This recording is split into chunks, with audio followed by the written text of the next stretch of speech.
promise, pull your little arrows out. Let me live my life, the one I gotta lead. All the blondes of fantasies, and we looked at them, our heaven ways. You said, look at me, I looked away. You wrote the song I wanna play. I'll write you harmony and C. Everybody, everybody just won't fall in love. Everybody, everybody just won't fly the lead. Everybody,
jets. I thought the major was a lady, suffering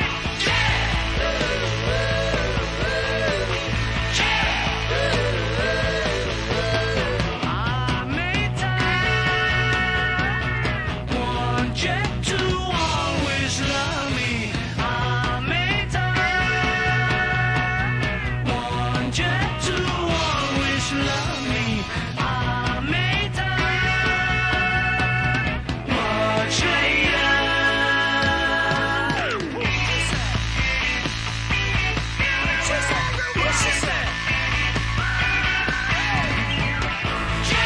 With the wind in your hair of a thousand faces. Climb on back and we'll go for a ride in the sky. Jets. I thought that the major was a lady, suffering jet.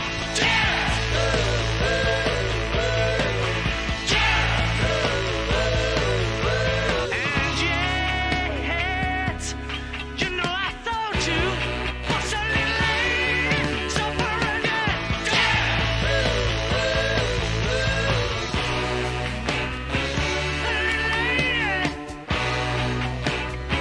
My lady, yes. Oh.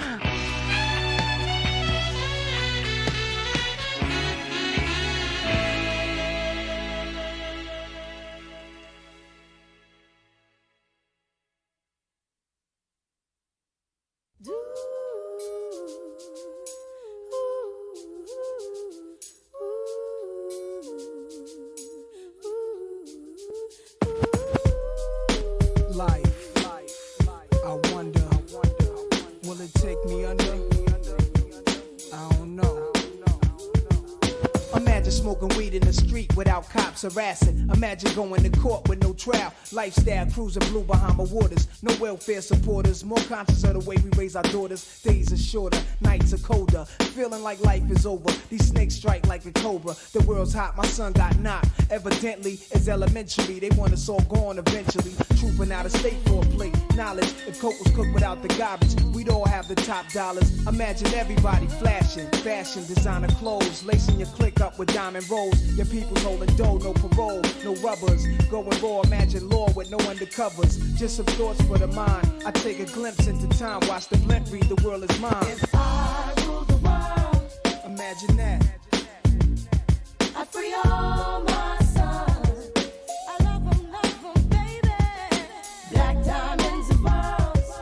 Could it be? If you could be mine, we both shine. If I rule the world, Still living for today in these last days until where to be. Paradise life relaxing. Black, Latino, and Anglo-Saxon. Amani exchange the range. Cash, lost tribe of Shabazz. Free at last. Brand new whips to crash. Then we laugh in the illa path. The villa houses for the crew. How we do. Trees for breakfast. Dime sexes and been stretches. So many years of depression make me vision the better living. Type of place to raise kids in. Opening eyes to the lies. History's told foul. But I'm as wise as the old owl. Plus the gold child. Seeing things like I was controlling. Click rolling. Tricking 6 digits on kicks and still holding. Trips to Paris, I civilized every savage. Give me one shot, I turn tripe life to lavish. Political prisoner, set free, stress free. No work release, purple M3s and jet skis. Feel the wind breeze in West Indies. I lick Coretta Scott King, mayor of the cities, and reverse fiends to Willies. It sound foul, but every girl I meet to go downtown. I'd open every cell in Attica, send them to Africa. if I rule the world,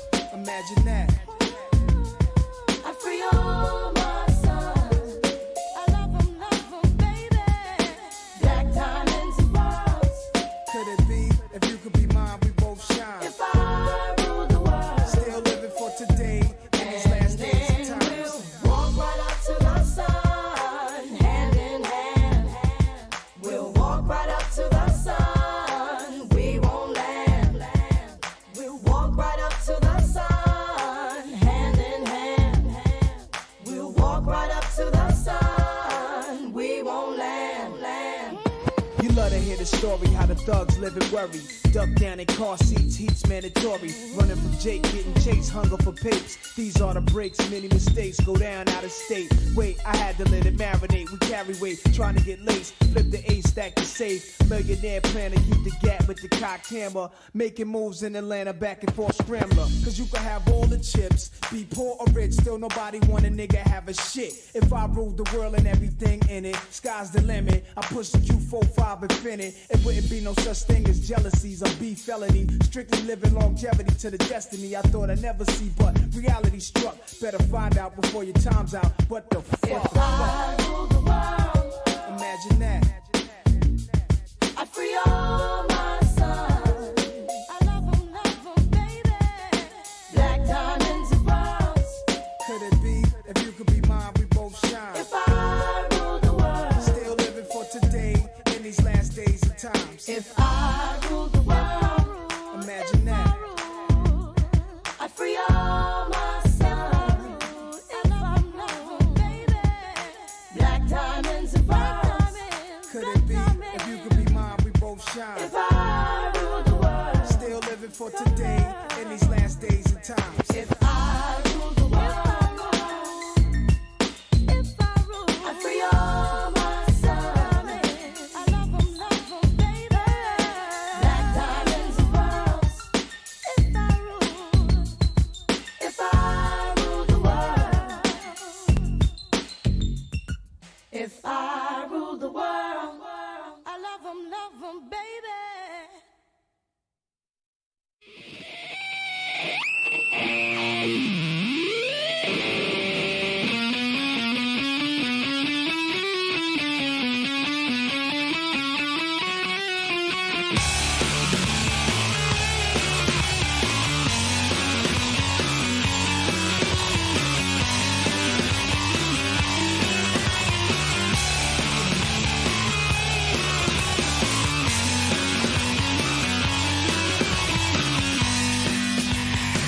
I've exposed your lies, baby. The underneath's no big surprise.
Welcome to YellBRo.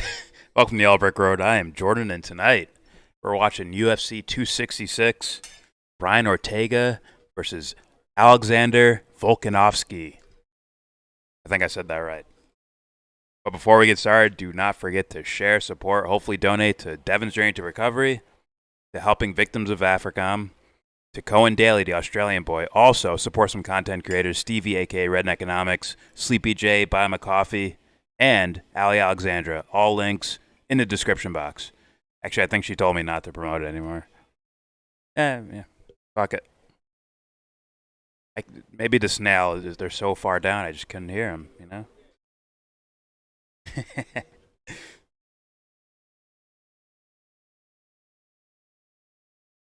Alright, let's see who's here. Emblem, what's up, Emblem? Basketball American Fights? Yes, they're going to be on tonight. That's for sure. In fact, the prelims already started, but I'm going to do some videos. And then we'll watch the fights in about an hour and a half. Sin, what's up, Sin? ICU, what's up? Matt Hunter. Let me guess, Jared Taylor. Mariana, what's up, Mariana? Oz, what's up? Chip. Who else is here? Josh Davis, what's up, Josh? Anthony. Fucking Mets fan. I hope they lost tonight. Did they play yet? Whatever, fuck the Mets. Cannabis, what's up?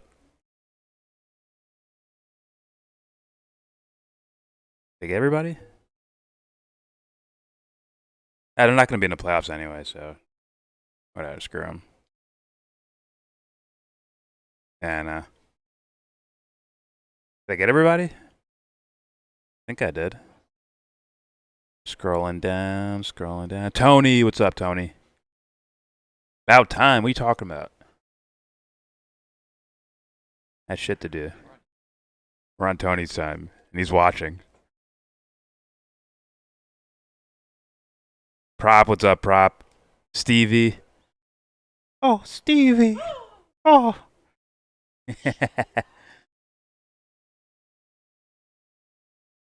All right. So, with, actually, I gotta delete some files first. Hold on. I keep forgetting to do that, to link my, or set my hard drive up to. Okay. We'll do it on the fly right now. What the freak?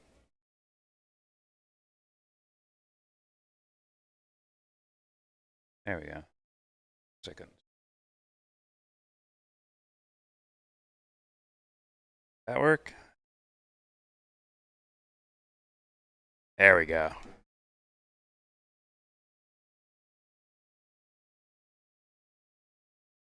All right, let me open up my page and then get your guys' videos ready.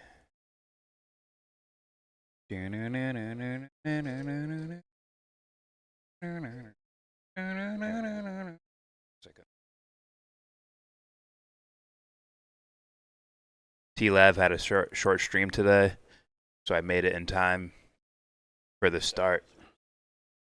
Yeah, so we're your backup? Okay. All right. Yeah, it is.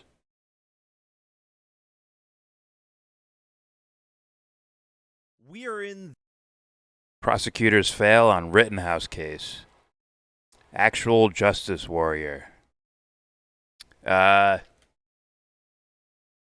Now I've seen that guy before. A little, kind of like focused content towards the, culture war. TYT's bad. 30 videos in a row. AOC. Shit, I can't.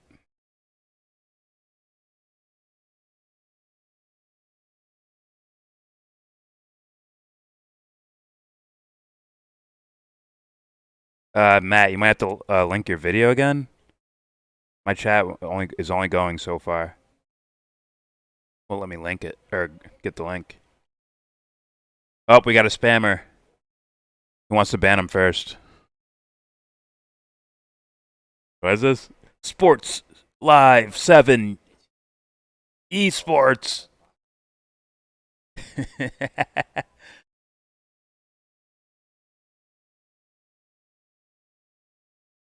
like a race who can ban first. That's a funny ass profile picture. What is that? Oh damn, who got him?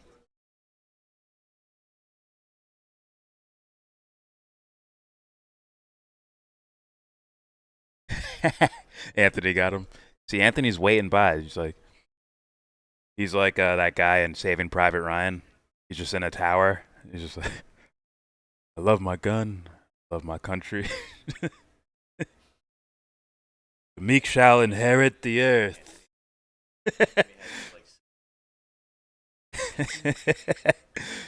And I will rain down upon thee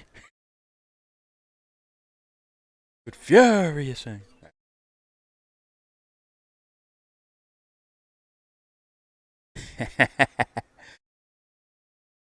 For the watch. There's so many memes you could do with banning. It's just, yeah, it's not gonna happen that often. For the watch. All right. What's up, Brian? Brian Aguilar in the house. What's up, man? Okay, so let me mute my picture. Should I? Actually, yeah, I am. Background pic. Bam. So I'm going to start this the way I started YellBRo Dark. It's YellBRo Light time. That's right. All right. Hold on, let me open up Matt Hunter's link real fast. Pause. No, you're good. You're good. So I have it here. Stephen Hicks. Now what would be fun is if you did have a Jared Taylor video, then you change it up at the last second to throw me off. That'd fuck my head up, Matt Hunter. Don't do that to me. Thou shalt not pass. What's funny is like when we got raided on in the Discord from fucking Super Strikers guys. It's like all these like Braveheart memes start coming in. Like, hold the line. This is brilliant. This is exactly what I wanted it to be. That's amazing. Lucky, what's up, Lucky?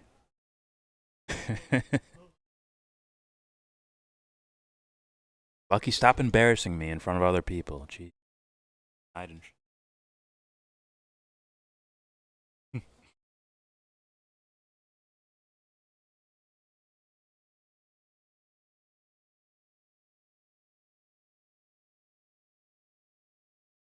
Oh, yeah. Yeah, James told me about that. Andrew Wiggins. Also, Kyrie Irving. He's going through it too. Now, why is it only home games? That doesn't make sense. Huh? Oh, the state.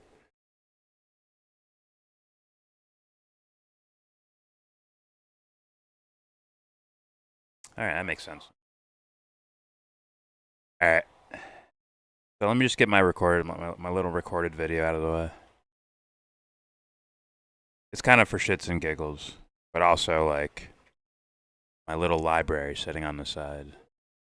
When someone looks for it, they can, they'll find it.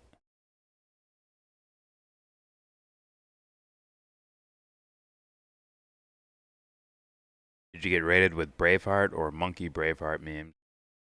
It was normal Braveheart.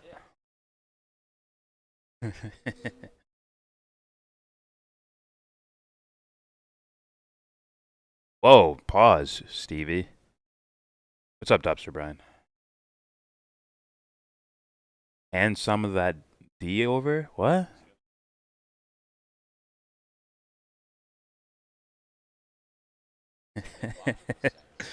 Bars.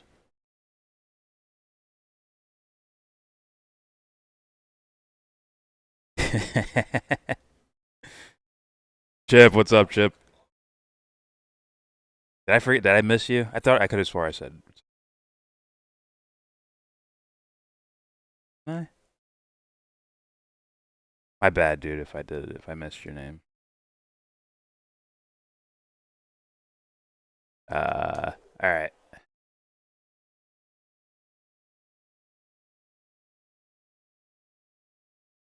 They're gonna sue the government? That would make sense, right? The citizens of Canada suing their own government. Well, on paper, I guess that's what you're supposed to do, right? Will it work? Who knows?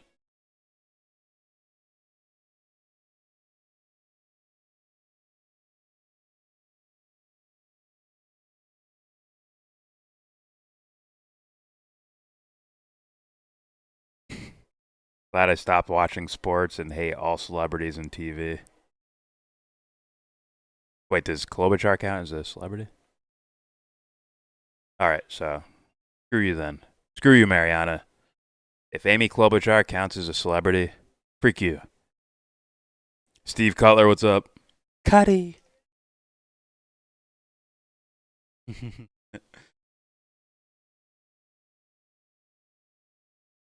I'll post a video in the Discord. About D? What? O's. Have you expected Lord SpongeBob as our savior, Lord and Savior?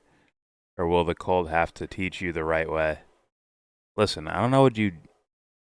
He doesn't even know Terrell Davis and John Elway of his own favorite team.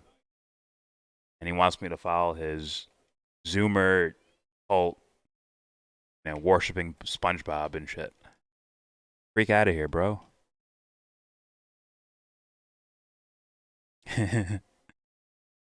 Most people will learn that places that require a jab passport were never worth going to in the first place. Oh, come on, there's beauty there. Somewhere like New York or LA or whatever. Or Northern Cal, right? That's Wiggins. I guess he's still on the Warriors and whatnot. You know what you said, Mariana. You dissed my Amy Klobuchar. She's a celebrity, okay? You diss her, you diss me. I'll freak you.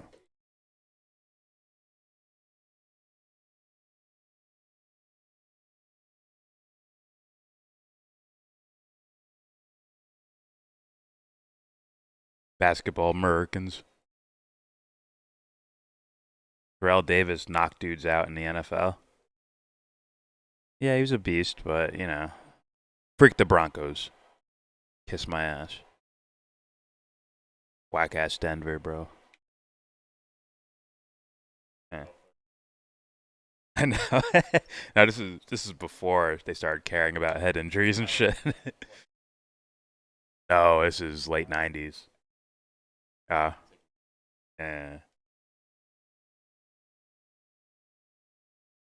They're saying the Warriors can void his contract.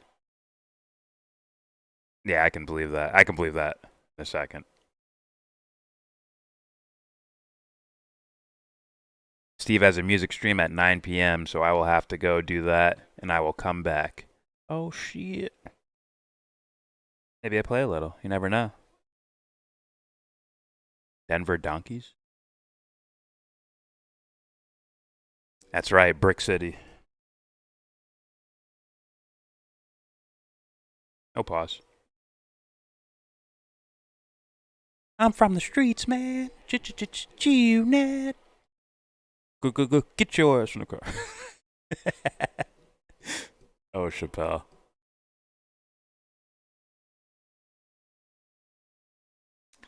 I mean, I'm really tolerant for curmudgeon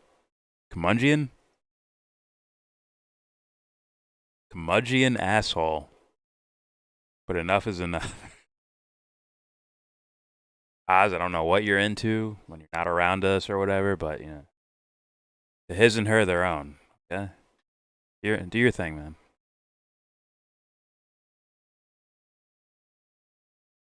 It's not just Zoomers. Ask your, in Emblem's words, sexy forehead friend. He knows millennials love the bob. And it's the Denver Horses for me. Sports game knockoff.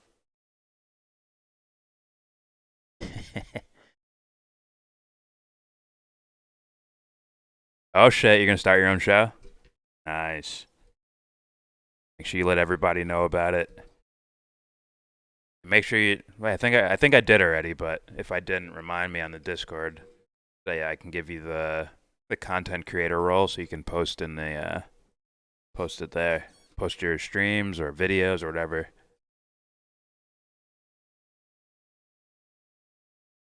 Oh, David. Another video send. Let me. Is it the same one? A portion of this video. Parallel worlds probably exist. Here's why. Okay, I've seen this guy before. Is that the Schrodinger cat thingy? Schrodinger? Alright. Let me do my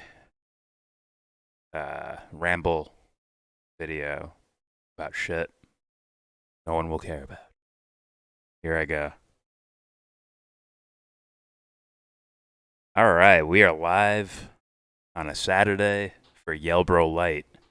And I'm going to try to do this theme type of thing where I start my shows, at least the content part, where I talk about, I guess, random woo-woo ideas and try to tie them to politics and whatnot, because politics seems to be the biggest topic of the day. And this particular video, on the YellBRo Light side of things, will be the sun, the moon, and the earth. That's right. I thought of this topic 5 minutes before I went live. Before I get started, don't forget to share, support, hopefully donate to Devon's Journey to Recovery, to helping victims of Africom, to Cohen Daly, the Australian boy. Also, help out some content creators, Stevie, a.k.a. Rednegonomics, Sleepy J, Buy My Coffee, and Ali Alexandra, the one who doesn't want me to read off her donation links. But too bad. Frick the haters. All links are in the description box. Alright.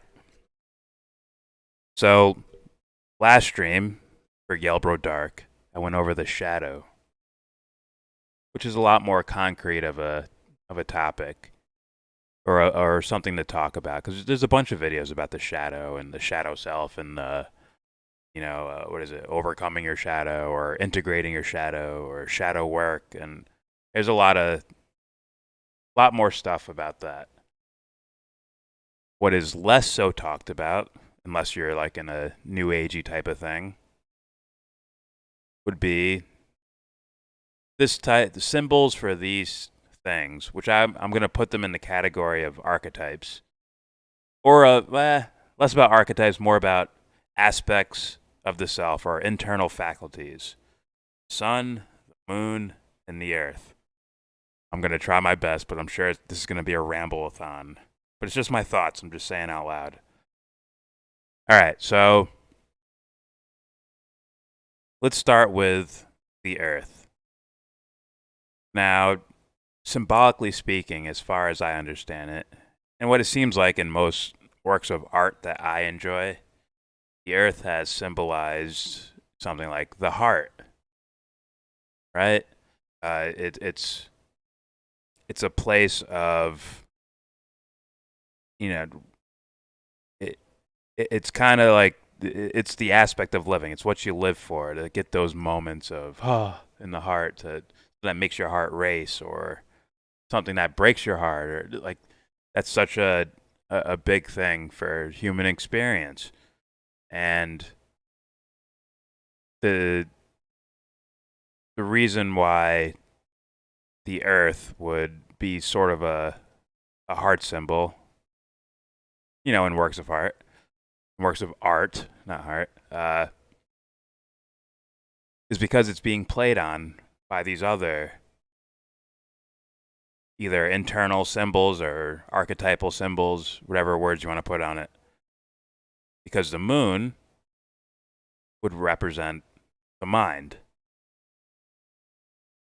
and the sun would represent the soul. Your mind has to negotiate all these complex ideas, concepts, experiences. It's the content of it, right? something you see, something you smell, taste, like all those things where you're negotiating the external world are all on this moon faculty. And then those things play on, what you're feeling. The sun, right? We look at it as like warmth, or even on the darker side of things, fire. It exposes darkness.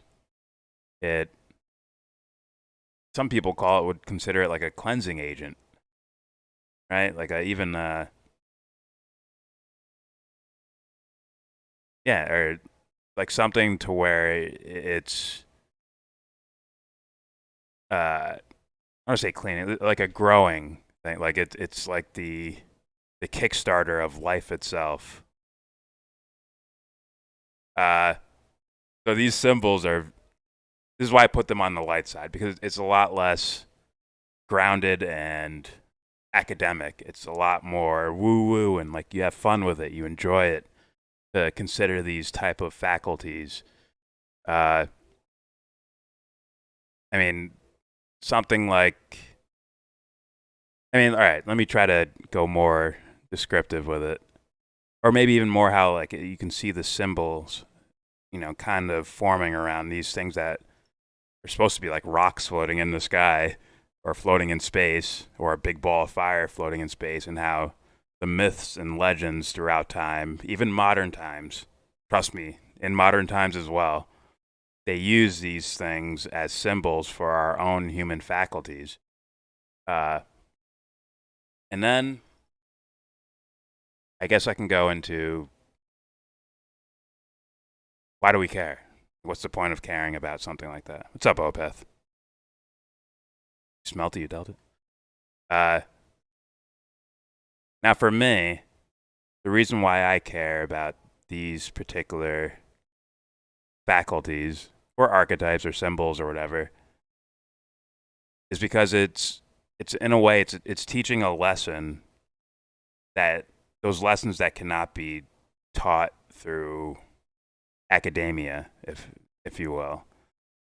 They're the abstract. They're the things that happen without words you can attach to it. Something like a feeling. Yes, we put a word on it, but at the same time, it's so much more complex than that it's almost like words can't sum up what's happening, right? I think we did a video trying to explain happiness, and it's like, how many words could you possibly use, right? You'll end up going on forever and ever and ever, because there's so many angles of description that it's like sometimes better to be like, oh, I'm happy because, I'm happy. Or like, what is happiness? Well, it's when I'm happy. You end up narrowing it down, even though you understand that full complex process, but someone looking from the outside, like, well, what do you mean? Right? So that's when symbols can take over for that type of stuff. This is very difficult to do. I'm like rambling through it. I don't know. What should I do? Let me look at them individually. Fuck, it's tough. All right. So the moon, why it symbolizes the mind. Well, the mind would be supposed to reflect the soul in a way. It's almost like it's where that barrier between external and internal happens. It happens in the mind, and your sun or your soul is supposed to reflect onto it and kind of be like a hint of light for other people. Like, oh, it feels like I can recognize this person, or like of who they are just by hearing them express their mind. And you can see even deeper symbolically, like, oh, there's a dark side to it. Right? There's a facing of the moon we don't get to see, almost like like a darker aspect of it, or where the shadow is, or these more hidden aspects of the mind. And then your heart. What? Don't do that around me. What's up, Judge JC? Then the heart. Oh. I mean, there's so many like physical type of, not correlations, but like seeming like they're related in a way. I think that's why it's symbolized that way. You know, the heart or the earth has earthquakes, the heart has heartbeat. Uh, the electric aspect of the heart, right? You know, like lightning and shit like that, atmospheric aspects. But I think mainly it's the like, oh, this is what makes us human type thing, right? Because it goes through all the cycles of winter and summer and fall and spring. It goes through cycles, just like the earth. And it's like, oh, that's what makes us human, is that we go through all these different experiences, almost like we can't even help it, right? Is there anyone here who's never been sad or never been joyful or, you know, or like, I'm having an okay day? What's up, Speed? Flash? I call him Speed. What's up, Flash? Choosy, what's up? And yeah, I'm definitely in ramble mode. I'm like, oh, there's so many fucking things to think about and talk about with this topic. Or with this, you know, with these concepts. I find them so interesting. And definitely Hollywood does too as well. Yeah, I know people are like a little like, what's up, Les Bones? I mean, more Bones. I meant more. Don't hate me for that. No, yeah. It's almost like I need a movie to explain this. I'm fucking this up right now. I should have definitely sat down and thought about it a little deeper. I wasn't lying when I said 5 minutes before the stream started. I'll go with this. I'll try this.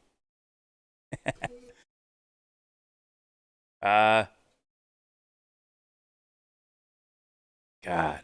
Throughout, I mean, look at the Bible alone as far as symbolism goes.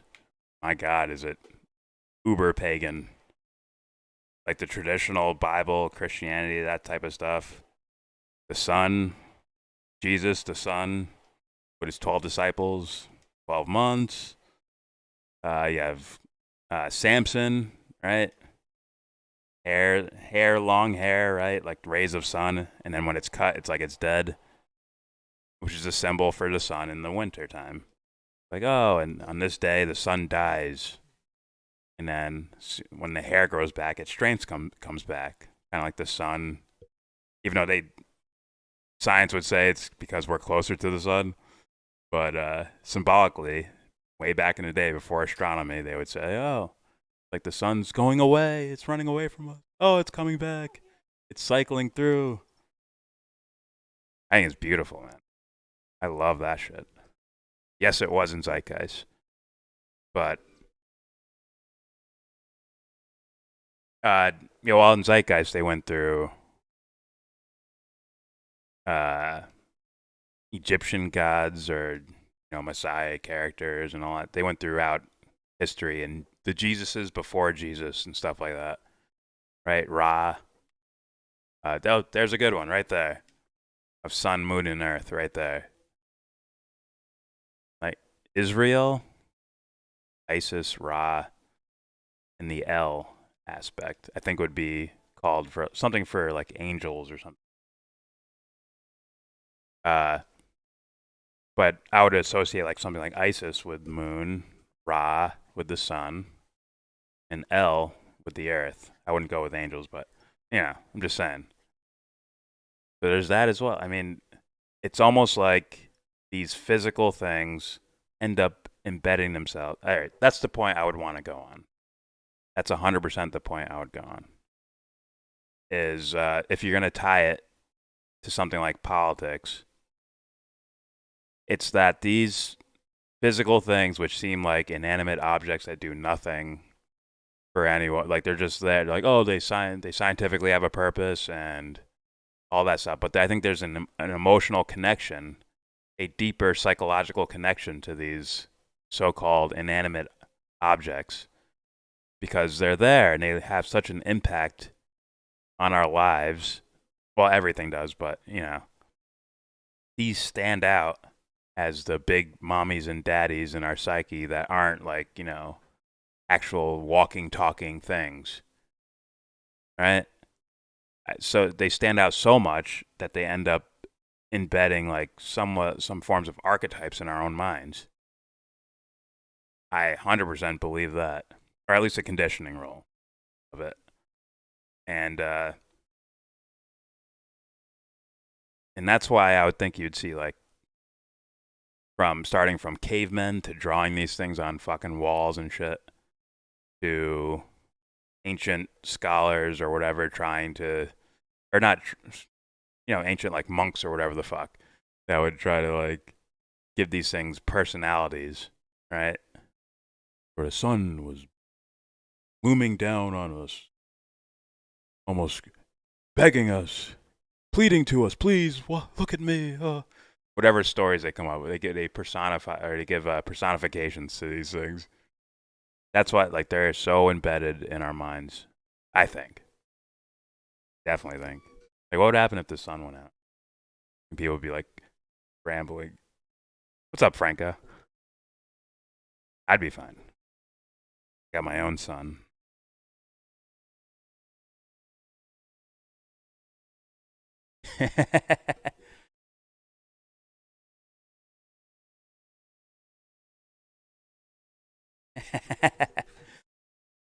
Well, it's like, this is such a weird, wonky topic. I probably shouldn't have picked this one. I would want like images to kind of, you know, help me out. Not help me, but like to exemplify what I'm saying. Because definitely, I would definitely be using music or movies and music. Like in The Matrix, the last movie, where like a burst of sun comes out of Neo's chest, right? And he's talking to this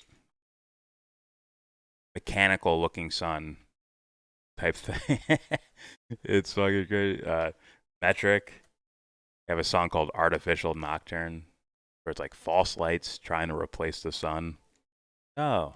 What's up, Steven? Steven Torres. What's good, man?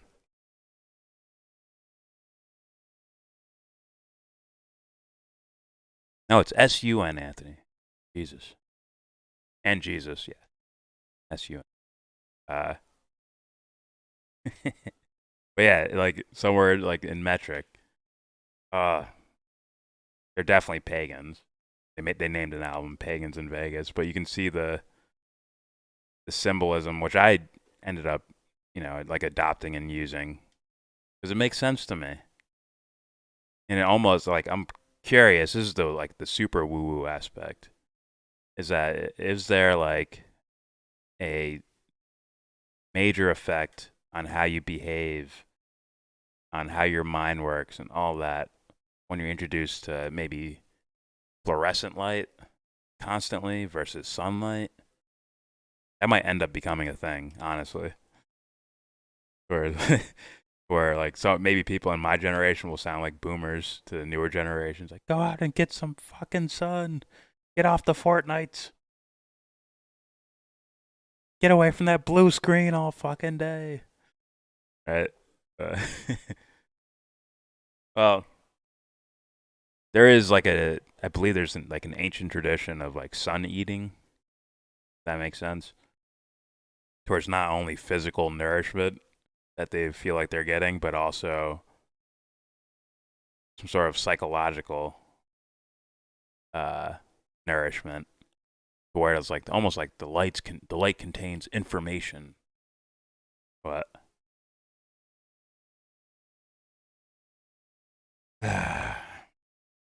quack. Anyways. Quackity quack, don't come back.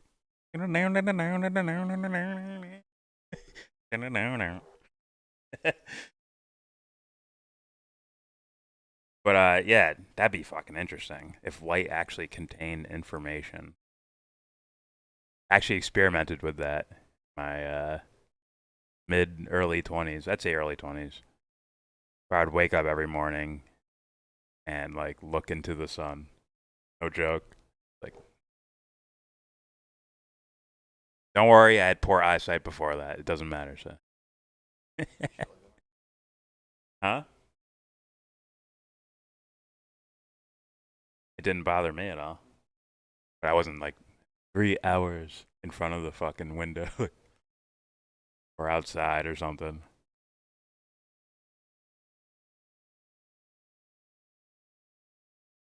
I don't know. Maybe there's like a physical application and not just symbolic application in regards to your daily bread. Hey, that might be something that actually Marcus probably knows more about. Like, oh, if Jesus is the Son, like the Son, and his bread is the Word, or his body's the Word, right? And it's like, oh, sunlight. Get your daily bread. But I don't know.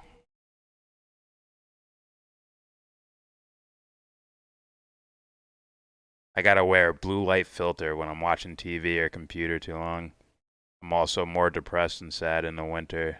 I need my sun. See, I think there is something to it. There is something to it. But at the same time, well, there's that, and then I also believe that we have, this is going to get really woo-woo, I believe there's like an internal universe where we have an internal sun. Now in your solar plexus, we have an internal sun, an internal moon, internal earth that we're supposed to nourish with our own faculties, but they can also see a relation to the external part of it. That's going real woo-woo, right? I'd find that beautiful. I don't know. Very poetic. Very light. Not so dark as the grimy shadow work. That's the spooky stuff. But I think, in a way, the light stuff is hiding underneath all the darker aspects you're supposed to go through. Right?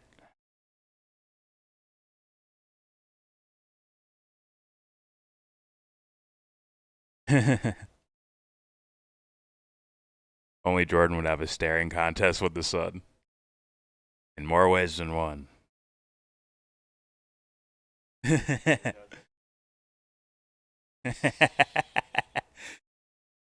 Well, I don't want to say I'm lucky.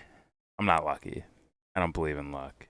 But I definitely ran into some ideas that definitely resonated with me.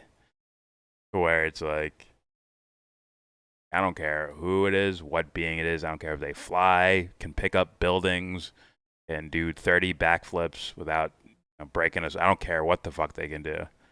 This core thing about like, who the fuck are you? And if you don't have like that righteous backbone, then fuck off. I'm like, I don't want to say lucky, but like running into a guy like Tessarian, where it's like, yeah. And then in the show, God came down. Guess what he did? He questioned him. Like, right. I just let shit float by like that. I don't care who the fuck you are.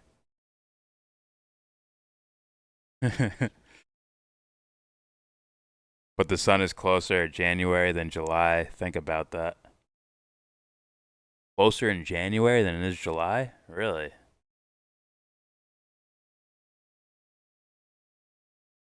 But okay, so then that would mean like our tilt or something closer.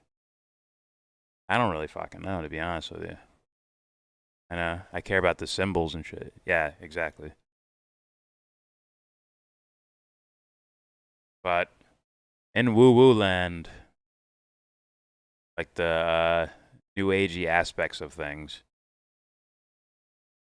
it's less to do with, see, look, ideas like rationality, practicality, logic, on and so forth, all have their points. They're going to be knocked down and broke. They can be knocked down, they can be broken down and whittled down to its smallest denominator.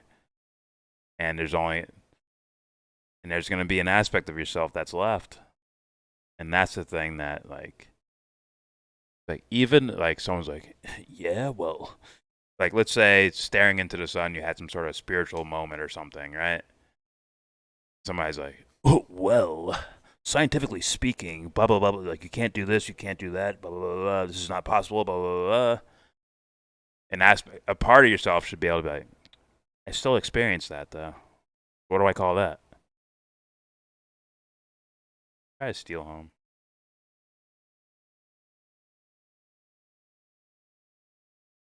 That's why the light side is the light side. It's less about hyper rationality, even though typically light would symbolize masculine to where there is rationality and logic and details and all that shit. Doing it a little backwards. I think the real light is underneath the dark. No Kramer.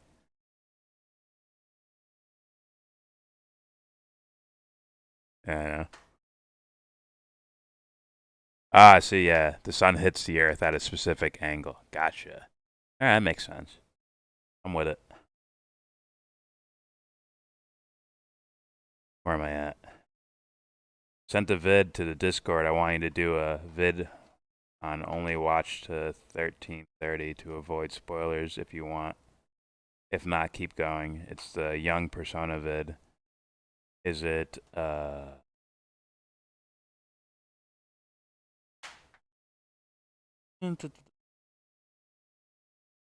is it that vid? Locked and loaded. Put those back on too.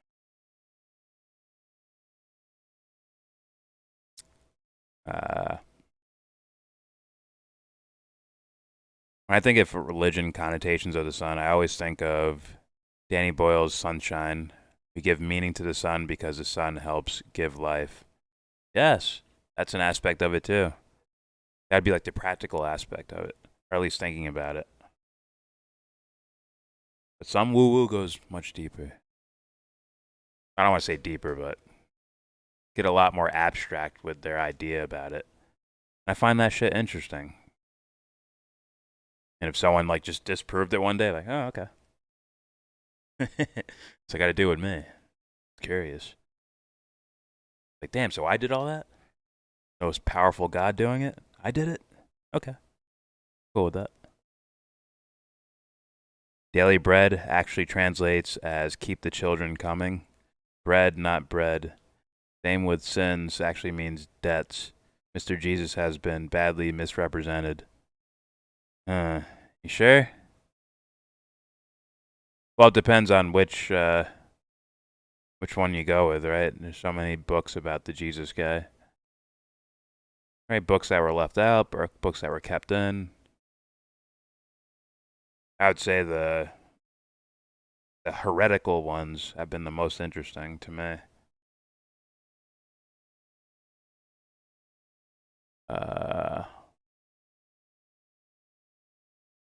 Fuck the platano. The full. I got it, emblem. I got it. It's like a banana looking thing. Vicious. What's up, Vicious? Stop being so vicious. God.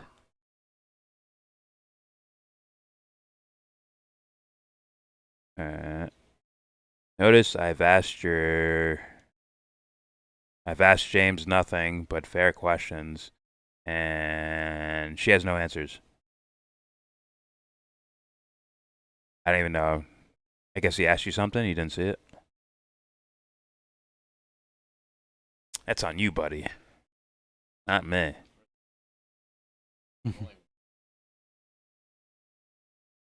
Color-coded barcode rainbow going from my cat towards the window. I was like, what the fuck? And I snapped like a dozen more shots in a row and couldn't get the same thing. Oh, taking a picture? What? Oh, my bad. We're at our closet. Wait, we're at our closest to the sun geographically at the beginning of the year. Interesting. Guess those ancients got it wrong then. Well, actually, they still put it in the perspective of the sun dying and the sun.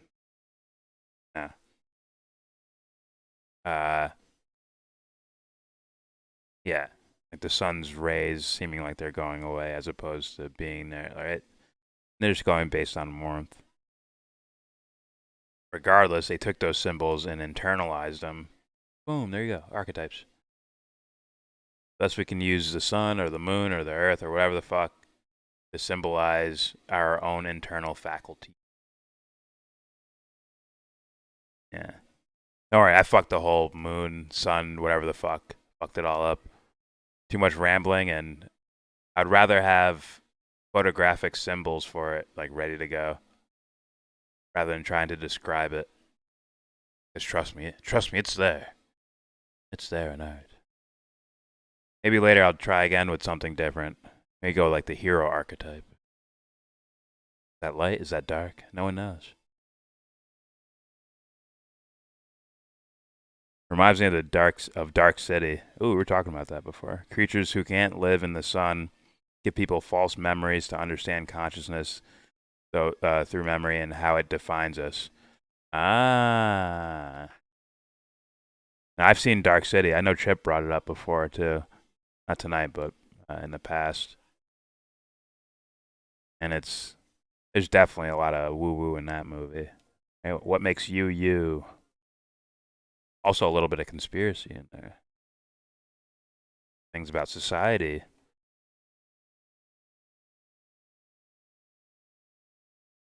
Very interesting movie. I haven't watched it in a long time, but I should definitely watch it again. Maybe tomorrow. Plays a metaphor for how the cosmic law of cause and effect karma actually works.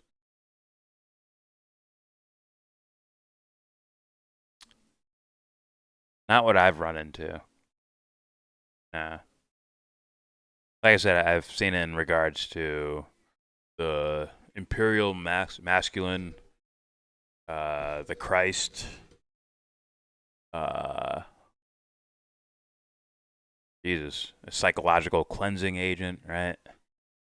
Where it's like you see this character's living this crazy complex thing going on, and all of a sudden, just this, like with all this darkness, all of a sudden the sun peeks out, and now it's like they stare at it like a entranced way, and all of a sudden the character gets their shit together. You also see a lot of like the masculine hero of movies. I don't mean male, I mean masculine. So that means it could be a female. Where you'll see them standing and you'll see the sun behind their head. Like almost like almost look like a halo in a way. Fucking weirdos in Hollywood.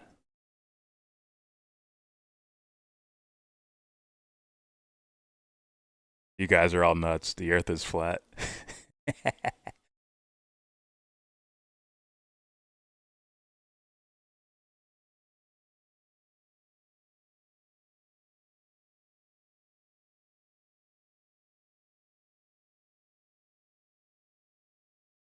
He'll be in LA? Damn, bro.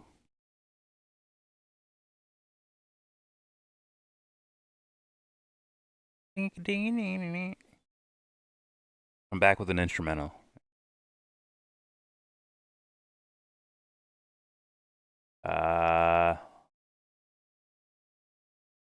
Junior Carnation Revolution.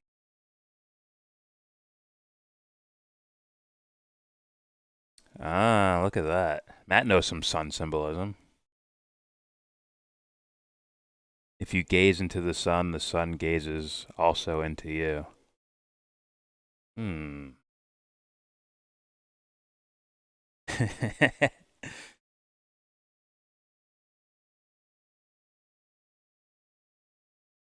Emblem's words, how rude, so you don't believe your friend is okay looking? Even I can say you're an okay looking b-ball American. Pause. I'm not, I mean, not as, wait, what? I mean, not as amazing looking as me, obviously, but go fuck yourself. Young Turks.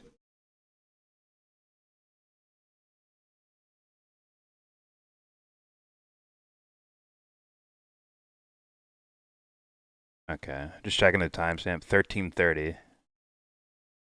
When I stop, we got like a half hour till. Yeah, we might have to do them after the fights, man. I will record a video to it though. Don't you worry about that.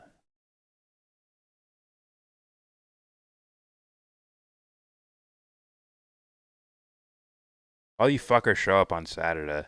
We got fights on. You know I'm gonna end up opening up Discord and shit.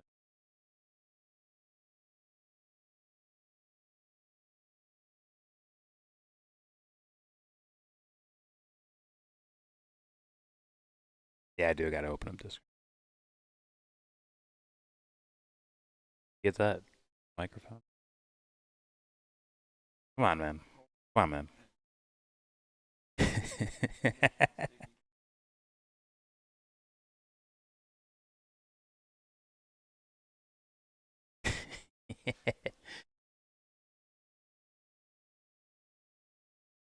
Gray Rocker, what's up? Let me just go here. Easier.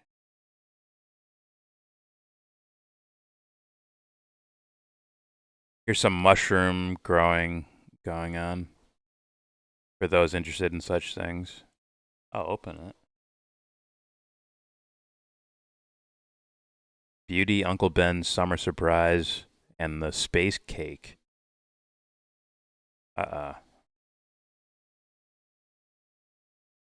We didn't do something about the intentionally toxic geoengineering formula and implementation.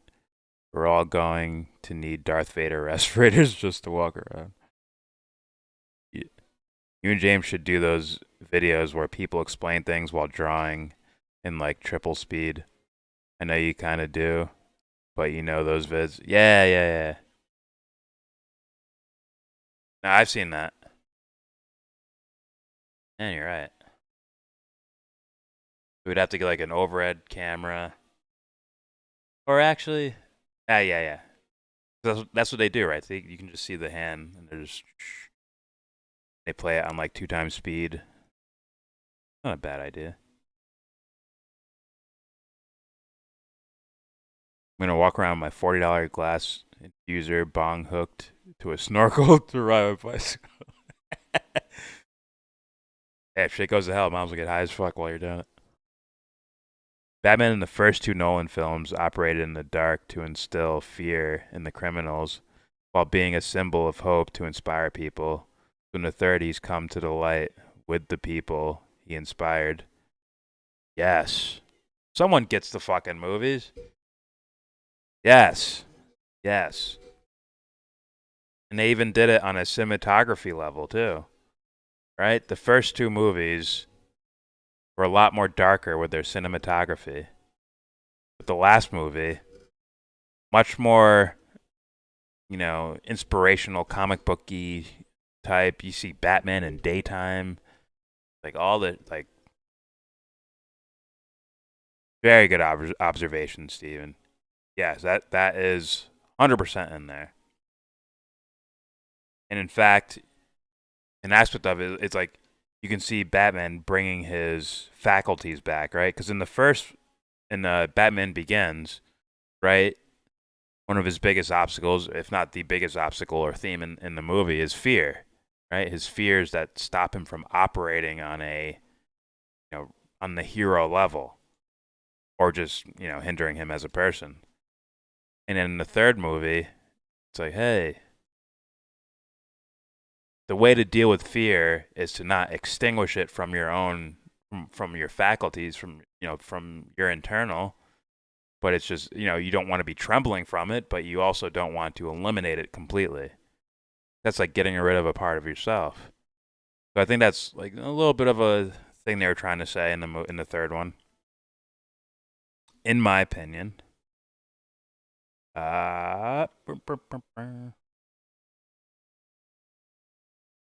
Wait, what? Lake Wobegon? The fuck is that? Lake Wobegon? I don't know. Where the women are strong, the men are good looking, and all the children are above average. The freak.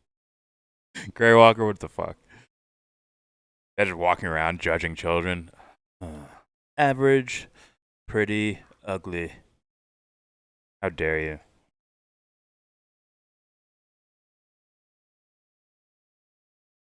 That reminds me of what I was saying earlier. Like, yes, women can be the masculine hero of, in regards to like film and symbolism and mythology and all that. Like, yes, women can be the masculine hero because it's saying masculine, but not in the sense of having a dick or being manly.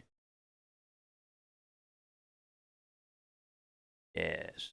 Yes. Yes. Can I what? What is this? I hope what Guy sings, can I put my balls in your jaws? Hey. Damn it, Emblem. Do I get away with this? It's only 40 seconds. happened is that I'm finally able to be who I am and present myself Volume and my solo. music to the world.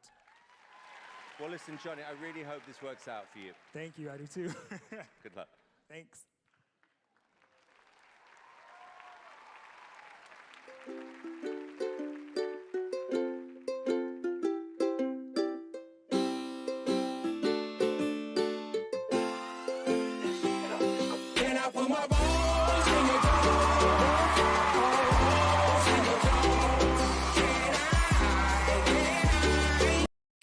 Okay.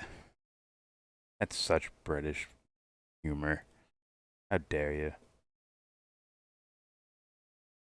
Alright,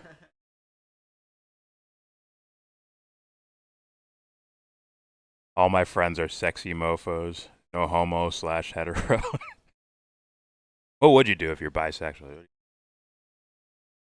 No, this is why we nailed it. This is why we got the system down perfect, because pause just means you didn't mean anything sexual by it, regardless of what you're into. Perfect.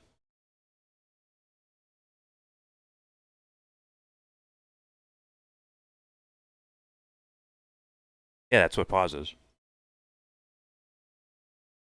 What does sus mean?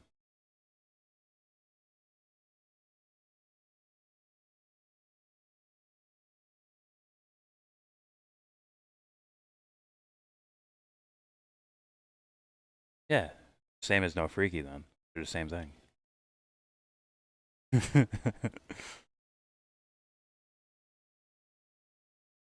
Bongs with HEPA filters?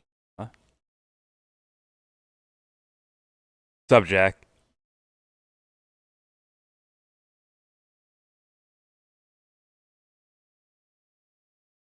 James ain't getting none of my pink hearts, bro. He's on his own. He gets green hearts from that ew duck thingy. What is it?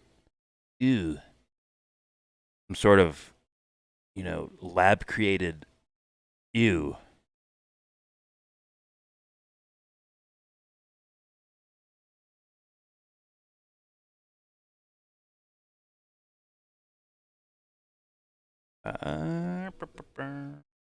Don't have to imagine people judging children. Someone had to Yelp review the kids Epstein got. Alright, so I'm going to be opening up Discord very soon. Like a half hour. I could probably do this video first. I'm going to do this video first.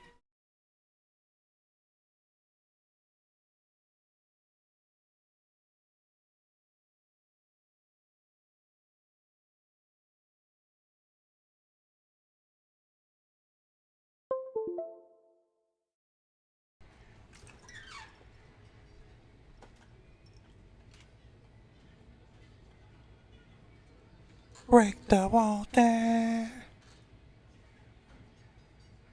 Alright. I gotta mute those. Let me see. Let me see.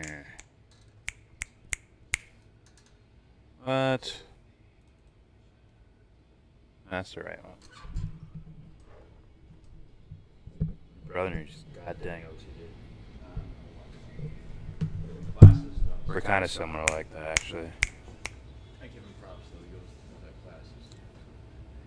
Like, on Discord, I have to make sure every notification is. If I see red anywhere, I'm gonna get like. I'll click. Like, it's some shit that's nothing to do with me. I don't even care about. Like from some other server, I have to click on it to get rid of the red fucking thing.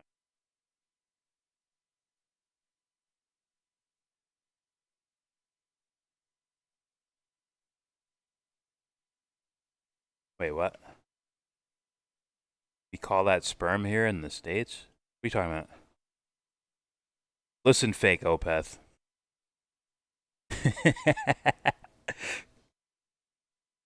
Thank you. What does that say, James? What does that say right there? See that? What does that say? No, what does that say? Can't just say nope. You can't, like, would that work in court? Exactly. Muscle milk is sus as fuck. Just telling you right now. Nope. The all-American socialist. What's up, babe? Listen. That's probably how he talks to, like, women and shit. Hey, babe. All-American socialist. Just because all his puns are, like, from the 80s or something.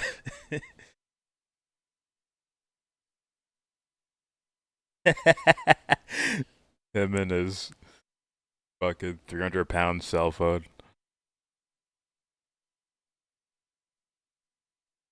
Muscle milk is sus. I see you. Huh?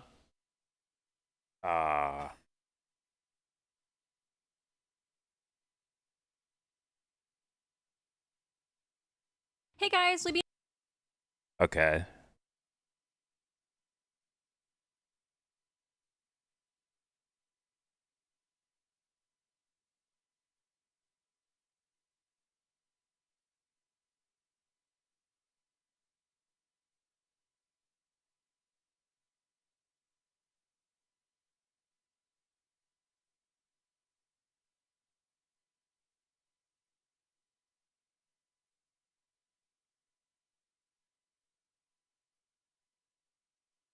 Better either.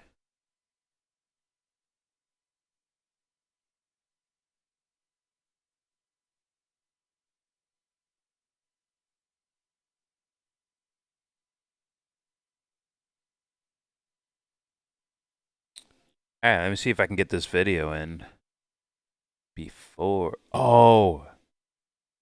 That reminds me, commercial that we just saw while we were watching Yankees. I think it's from the car company Infinity. They said the words digital self in it. Right? Huh? Yeah. I think it was Infinity, the whatever, like, car company or whatever.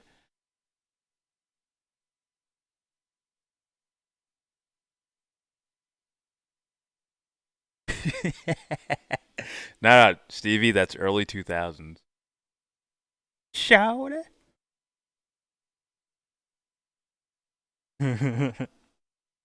Pump it up. Shout it.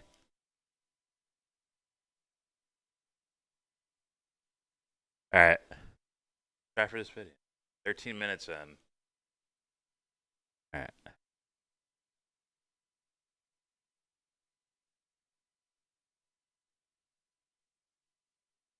Welcome to Yellow Brick Road.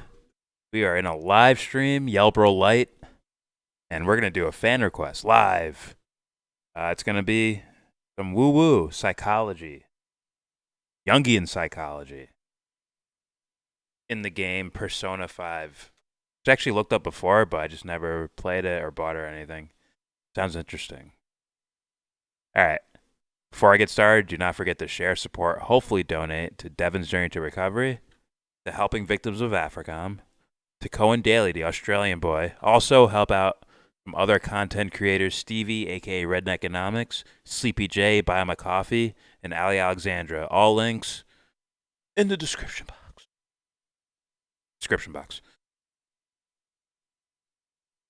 All right. So, like I said, Persona 5, I've heard of it. I even looked up videos on, like, you know, when you're like, you're thinking about buying a new game or something like that, and you're just like, let me, like, you know, let me investigate to try and find the right one. Done that several times. One time, Skyrim came up, and I was like, yes. Another time was Dragon Age Inquisition. I wasn't that disappointed with it, even though it's EA. Still wasn't the worst thing ever. Not Skyrim, but, you know. It was alright. And then, yeah, I have looked into the Persona 5 a bit, but I didn't know there was deeper concepts in it. So we're going to find out in this video from Weeby News. Persona 5 analysis, themes, Jungian psychology, and real-world examples. Here we go. News here, and to celebrate the recent release of Persona 5 Royal, I'm going to be analyzing the themes of Persona 5 and how the game chose to further enforce these themes through the use of Jungian psychology and social commentary. And yes, this will be an analysis video based on the original Persona 5. It won't have any spoilers for Royal, so you can breathe a sigh of relief if you haven't finished it yet. Anyways, I don't think the additional stuff added in Royal will affect these aspects I'm going to be discussing since they're pretty broad, so I figured it'd be okay to go ahead and make this video. But if there are some new things in Royal that end up changing things, I'll definitely consider making a sequel for this video. And of course, if you guys like this video as well, that'll also be something that will influence me to make a sequel if I need to. And I'm sure it goes without saying that this video will have spoilers for the entirety of Persona 5, so go ahead and exit now if you don't want to see them. And like I said, no spoilers for Royal. I'm also going to be talking about the darker themes of Persona 5 and some real-life events that I believe were the inspiration for some of those darker themes. So if you think it might be bad for your mental health to hear about that kind of stuff, then you may not want to watch this video either. But as for the rest of So I just want to add in, like, there are definitely video games with deeper concepts in them, whether it's sociology, psychology, spirituality, 100%. A lot of these video games play out like movies, for sure, where there's like actual writers like writing things down, and then the writers taking things they've studied and putting them in these video game stories. So, yeah, like if anyone's ever played Final Fantasy VII, like tell me that doesn't sound like eco activists. Right? They bomb fucking things that they're like reactors that destroy the planet and shit like that. But then they end up embedding in that video game, they embed like a deeper concept, like, oh, you're destroying like all these souls that, you know, pass through this planet are embedded within the soul of the planet. And when you're destroying the planet, you're kind of destroying them and Mako and yeah. So, yes, video games could definitely have these deeper concepts in them. All right, let's go. of you guys, let's go ahead and get into this. So just as a small recap, What's up, the Ben? story is about a group of teenage outcasts rising up against the injustice shown to them within a distorted society. All the main characters, including the boy you play as, sometimes called Rin, sometimes called Akira, has suffered at the hands of a corrupted adult. The overarching idea shown in the games is that everyone, especially young people, are meant to stay shackled by society's expectations of them. They're meant to blindly follow individuals with higher status than them and are forced to compromise their happiness and morality in order to do so. The Phantom Thieves all individually confront the adults they feared so much and break through the hypothetical change that once held them back. Their goal is to conform society by weeding out the distorted adults who abuse the system and change We'll their be on lives in into the 20 metaverse, minutes, a Tony, supernatural on realm the born from Discord. humanity's subconscious desires. So like I said before, it uses these themes and real-life inspirations in order to better reinforce the themes of the game. But what are the themes? I'm sure it could be said using like 100 different words, but the ones I would like to use are individualism and rebellion. These themes are portrayed throughout the game repeatedly through various different ways. Listening to the absolute bangers that have come out of this game, you'll notice that the lyrics to almost every song take inspiration from these themes. The primary color used throughout the game is red too, the same color as fire or blood, and is often used to represent passion. They likely used it in this game to represent the fire in the Phantom Thieves' hearts and the passion they feel towards changing society. It also symbolizes the very real danger they must face going against these powerful adults and how they're willing to spill their own blood to do so. Even the Now, I hope what is considered in the game, right? Because if they're talking about individuality versus rebelliousness, like those are two different things, right? Rebelliousness is contingent on the other, right? It's dependent on the other, as opposed to individualism. At least the perspective I'm looking at it from, like that requires you to stand alone, meaning something you hold, some sort of principle you hold to yourself is just, it's unmovable in any scenario, no matter who's in front of you, right? As opposed to, let's be honest, if you look into society and the normal notion of rebelliousness, it's all based on what are these guys doing? Let's do something different than them instead of let's do the thing I want to do. Let me investigate myself, find out what I actually want, and then go for that. That is, we gotta fight them. China's good because the U.S. is bad. That's the watered down, like, weak version of being rebellious. Obviously, there's a better version, which is just, or I would say a healthier version, which is to use, like, typically it's the, growing up and separating yourself from all the, what's the word? Adult figures or, head of the households and all that stuff. You kind of want to, in a way, you want to separate from them so that you can stand on your own. But the dangerous part is what we see in politics, let's be honest. All right, let's continue. The room in this game symbolizes rebellion, as we see the protagonist trapped inside a cell for a vast majority of the game, only to finally break free from those shackles near the climax. This whole area too foreshadows how he was trapped inside a rigged game created by someone of a higher power, just like what we see in the cognitive world, but just like there, he's able to break free because of that rebellious spirit. But like I said before, it's also incorporated into the game through the use of Jungian psychology. The game takes inspiration from these psychological theories when creating the villains, settings, and the hero's powers in the metaverse. Jungian psychology was created by Carl Jung, and there's many aspects of the study that are present in Persona 5. Real quick, I'm going to turn the speed back. She's talking very fast normally. See if I can make it in time for the fights. Here we go. And we'll talk about all of them when we get there, but the first one I want to talk about is the most obvious one, and that is the idea of the persona. By Jung's definition, it's the hypothetical mask that someone puts on in order to better fit into any situation. It's described by the game in a similar fashion, the god of control posing as Igor, stating that personas are, in other words, a mask, an armor of the heart when confronting worldly matters. The game takes a bit of creative liberty. Yes.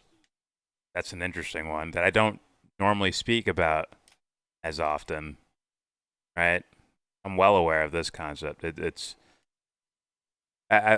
less about for me, like when I focus on these terms, it's less about the definition of them and more about like, well, what's the function of it? And something like the persona it could be two-pronged. I think a healthier aspect, the healthiest aspect of it is basically you trying to showcase what you want the world to see. Right? That's the healthiest expression of the persona, right? Because there's nothing wrong with that. That's like saying there's something wrong with fashion or wanting to look a certain way or wanting to wear this particular outfit or these particular colors or something. There's nothing wrong with the persona, like with that, right? There is a negative aspect of persona. Ben? Can't cross-ref. There's a negative side of persona, which is using that mask to conceal, something that's multiple pronged. You're concealing something about yourself that you're trying to hide from the world, and if the reasons for hiding are nefarious, that's where it gets dark, right? We see this in film all the time, like the movie Michael Clayton, and you have Tilda Swinton, the character she plays. She's like looking in the mirror, practicing poses and speeches and facial expressions.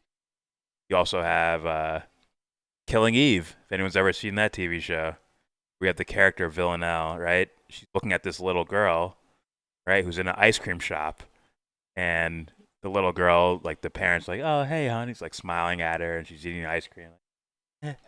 Then the Villanelle character is like quietly like studying this little girl and studying her interactions. So what she does is she smiles at the girl to get the little girl to smile. Then she does something else. Something like fucked up, I think. Go watch the show. I think it's the first episode you see that. And yeah. And actually, the Eve character's like, "Are you a?" Not supposed to call us that, or something like that. Like no one, like you wouldn't want to be called that. Like, oh, I get that. almost like being revealed is the thing that hurts the most. For someone who kind of tried to bury or even kill their own emotions and conscience and all that. Being revealed as that thing. Maybe that's the real death blow. All right, let's continue. Liberty when using the concept of Young's persona, but overall demonstrates the main concept pretty well in my opinion. For each character in Persona 5, they are forced to confront the identity that society has labeled them as when gaining their persona. A mask forms on their face representing the less genuine identity they put on and show out to the world in order to conform to their society. That's dope, Emblem. In this scene, their eyes turn yellow, matching the shadow villains that they face. I'm just saying, like, their inner self is coming to my the thoughts surface. about the As ideas well, that we're hearing about it. Talking to them from the inside, symbolizing that they are the true version of themselves that's been hiding all along. Sort of like they are forced to confront the identity that society has labeled them as when gaining their persona. A mask forms on their face representing the less genuine identity they put on and show out to the world in order to conform to their society. In this scene, their eyes turn yellow, matching the shadow villains that they face, indicating their inner self is coming to the surface. As well, you can hear their persona talking to them from the inside, symbolizing that they are the true version of themselves that's been hiding all along. Sort of like how you can hear your true self through thoughts while still holding up a facade. In order for this part of themselves to be released, they must rip off the mask that symbolizes their forced identity and embrace their true selves. It appears that it's a pretty painful process as well, with a substantial amount of blood coming out of their face. I think this could symbolize two different things. Firstly, I think the implied pain is to symbolize how difficult it is to come to terms with your true identity, but I think it could also represent that even though your mask is a less genuine part of yourself that you put out to the world, it's still a part of who you are, so the skin and blood that comes off along with it could symbolize removing that small portion of yourself. So as you can see, not bad. Not fucking, I have no disagreements there. Yeah, the pursuit of the true quote-unquote self, like, that is not only intellectually draining, but also like energetically draining, as far as like trying to find or figure out or, you know, navigate that type of thing. But, you know, if you're a weirdo, it's actually kind of fun. But at the same time, you're going to get the you know, fun doesn't always mean yay. Fun could mean I got to carry, you know, 50 bags of cement today. But it's like a grind, like, yeah, fuck it, like, yeah. But it's dark and cold and shit. No glory. All right. And then also the persona, yes, you want, look, all these layers, even though I put them in words, I separate them in words. I'll say like persona or ego or superego or shadow or self or anima, animus, subconscious. I'm separating them by words, almost implying like layers, you know, but that's just so you can like kind of intellectually study it. But in reality, all of it is the self. Guess what? Even when you're faking it, it's an aspect of the self. This is the self not being the self.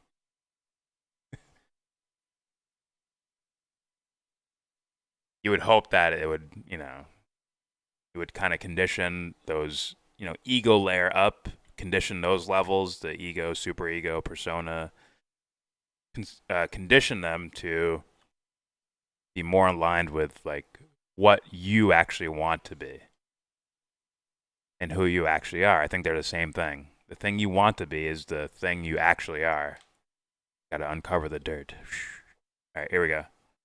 Oh no, I might not make it. Still a similar thought process to Young in terms of the persona as a mask. Regarding the idea of the summonable persona, though, the game does take some creative liberty. In the game, their persona is their true self that they can use as an armor after ripping off their mask. So even though the summonable personas in Persona 5, by definition, are basically the opposite of Young's idea of the persona, they do still try to incorporate it by presenting it as something that you can use to face worldly matters like Young would describe it. Each awakening scene as well focuses on the individual's unique struggles and the power from within they use in order to rise against them. The mask they wear in order to fit in with the society was created by being oppressed by those higher than them and even compromising their own morals or personality for what the oppressor would refer to as the quote-unquote greater good. Like, for example, Now,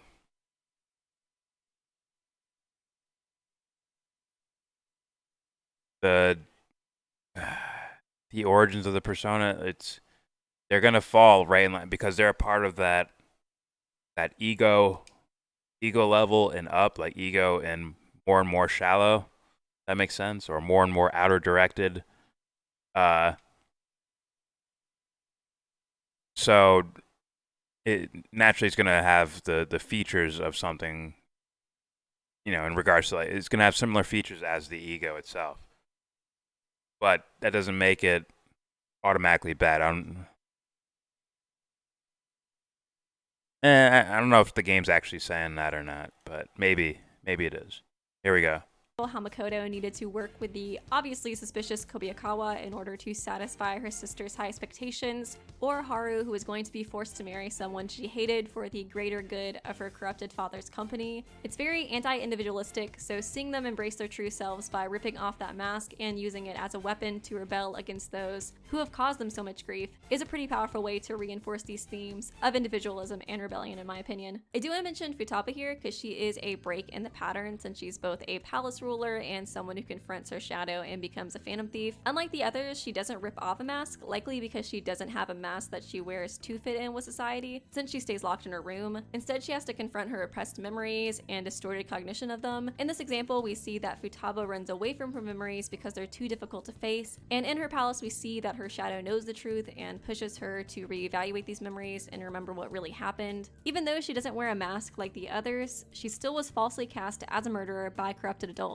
So just like the other Phantom Thieves, she needed to confront the false identity that society pushed on her and rebel against it.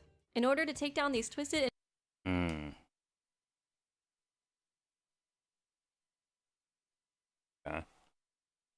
Smart lady. Smart nerd. Here we go. Individuals, the main characters utilize the metaverse, in which they defeat their target shadow, aka an entity created from the dark side of oneself, the part that they want to hide from themselves and the world. This exactly parallels Jung's concept of the shadow. In Persona 5, everyone has a shadow, but most people's shadows reside in mementos. But if a person's thoughts become extremely distorted, then it manifests into an extravagant palace like the ones we see for our main antagonists. In the game, you're able to change the heart of someone if you're able to destroy their palace. In order to destroy a palace, you must steal the shadow's treasure, the source of their distorted desires. And since the palace is a manifestation of their twisted desires, if it no longer exists, then their desires disappear too. After everything's destroyed, eventually the change sets in and the target's desires vanish. In Jungian psychology, he believes that the three main parts of our psyche are the ego, the personal unconscious, and the collective unconscious. The ego is what we as a person are aware of regarding ourselves. The other two are the information within us that we suppress or don't recognize. They're both very different though, so for now we're going to talk about the personal unconscious, which is represented by the palaces where you fight the corrupted adult's shadow counterpart. We will talk about the collective unconscious way farther down the line, where it fits better in the video. So as mentioned before, the personal unconscious is information stored within an individual's mind that they are not consciously aware of. This particular information is created through personal development. So some examples include suppressed or forgotten memories. Since these palaces are literally ruled by the antagonist shadow, the part of themselves that they repress and want to hide from the world, I don't think it's too far of a stretch to make the claim that their palace symbolizes this idea of the personal unconscious. I think it's also important to point out that in Jungian maps of the psyche, the shadow is literally found inside of the personal unconscious. Persona does take a bit of creative liberty here too. In the Persona 5 universe, the only time a palace appears is if one's desires become especially distorted, so it only really represents one part of their personal unconscious. By Jung's definition, I feel like the personal unconscious is pretty big. It contains everything from childhood memories to distorted, desires and stuff like we see in Kamoshida's palace. The way I see it is that this one part of this huge area manifests into the palace, and only because that one part is just so distorted. And that's why we don't see Kamoshida's childhood memories and stuff while we're going through the palace. And it's sort of hyper-focused on this one thing that's causing the distortions, which is the treasure. But anyways, to go— Interesting. Now, I would say, sort of like the personal unconscious.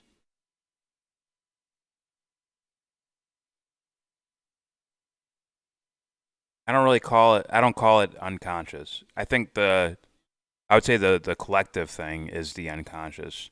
The personal thing is the subconscious, meaning it's there, it's playing on you. It's acting on you. but it's not. It's below the surface, but it's not, so obvious to see or blatant to see. Now, like, Young is probably using the word conscious as saying something is, smelt, taste, touched, heard, right? The ego doing that. Like, oh, yeah, that means conscious. I'm like, I have a little bit broader notion of conscious. Because those things are playing on us in real time. Quite apparent, too. So that's why I would call something like subconscious, where it's like, it's not like you're completely unaware of it. It just means it's just below the surface of your egotistical mind, right? The thing going A, B, C, D, E, like when you do it in your head, or, what is 10 times 38? 380. Or whatever. Or like, oh man, this song is stuck in my head. You ever, like, where you hear the words in your own mind, you saying that to yourself in your conscious mind. That's your ego doing that. All right, here we go. To go a bit farther, I'd like to outline Kamoshida's relation to Jungian psychology and analyze closely how the game applies these psychological theories to its characters, specifically the villains of Persona 5. In Kamoshida's case, we see... She talks fast, so I have to pause it. Open this.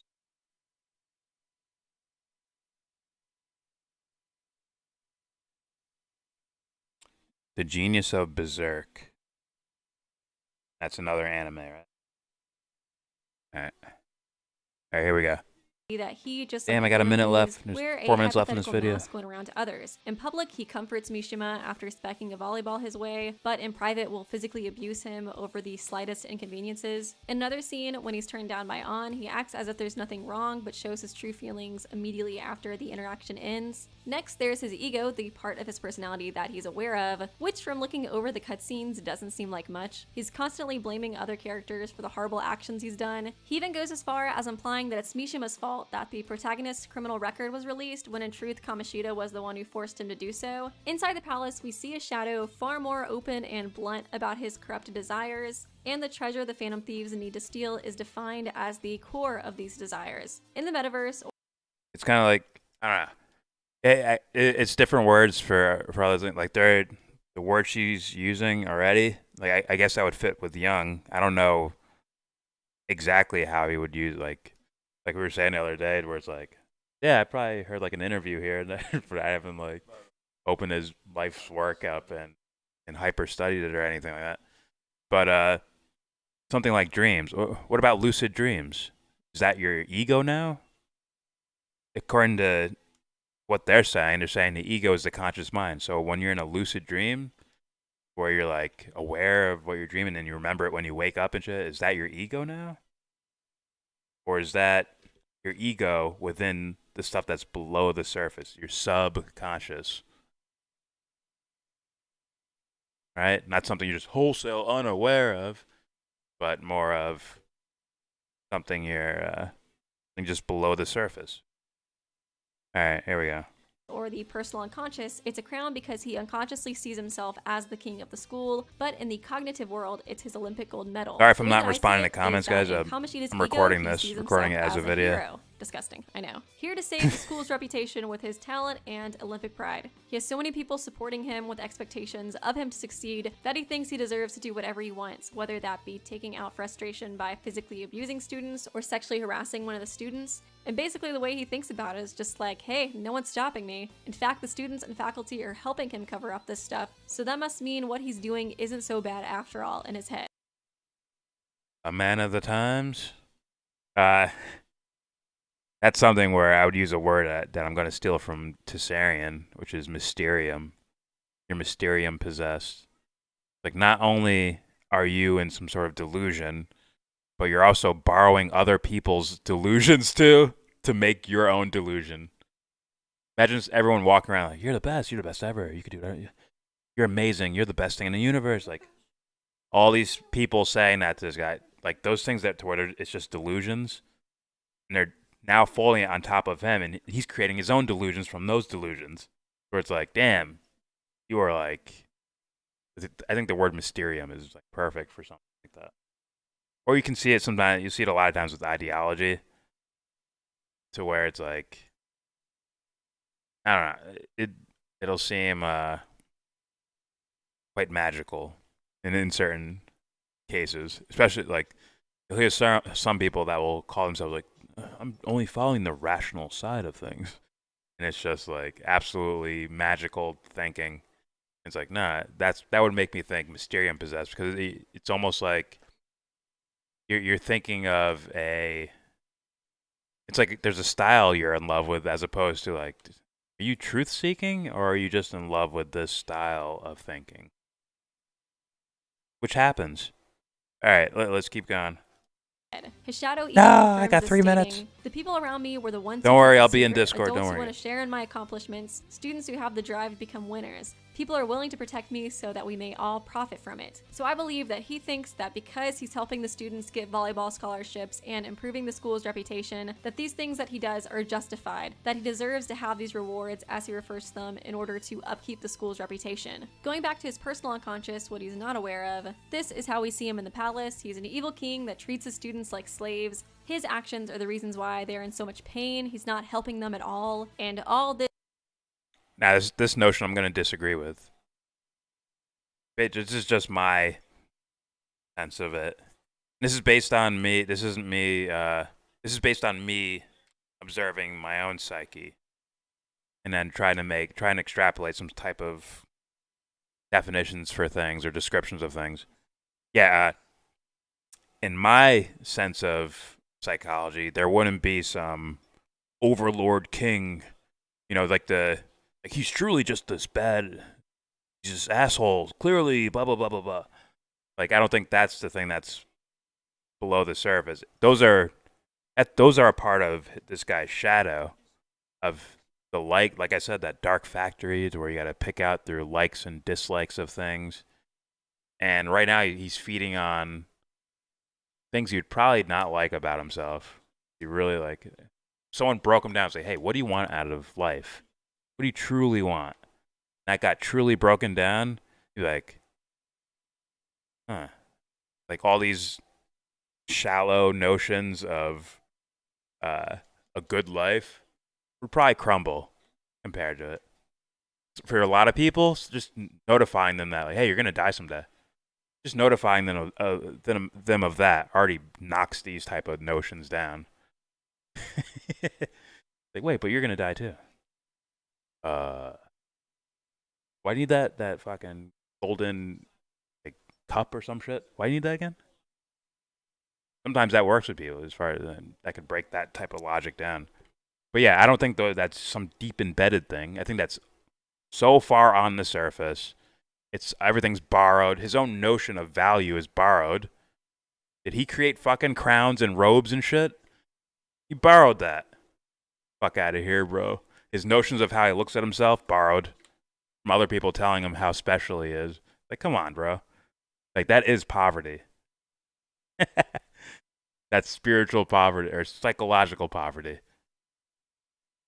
To be selfless, not, this is who you really are deep down. Like, no. That's the illusion. In fact, he's so up on the surface, so shallow. This floaty's on. He's in a 1 foot pool with floaties on. That shallow. It's not deep.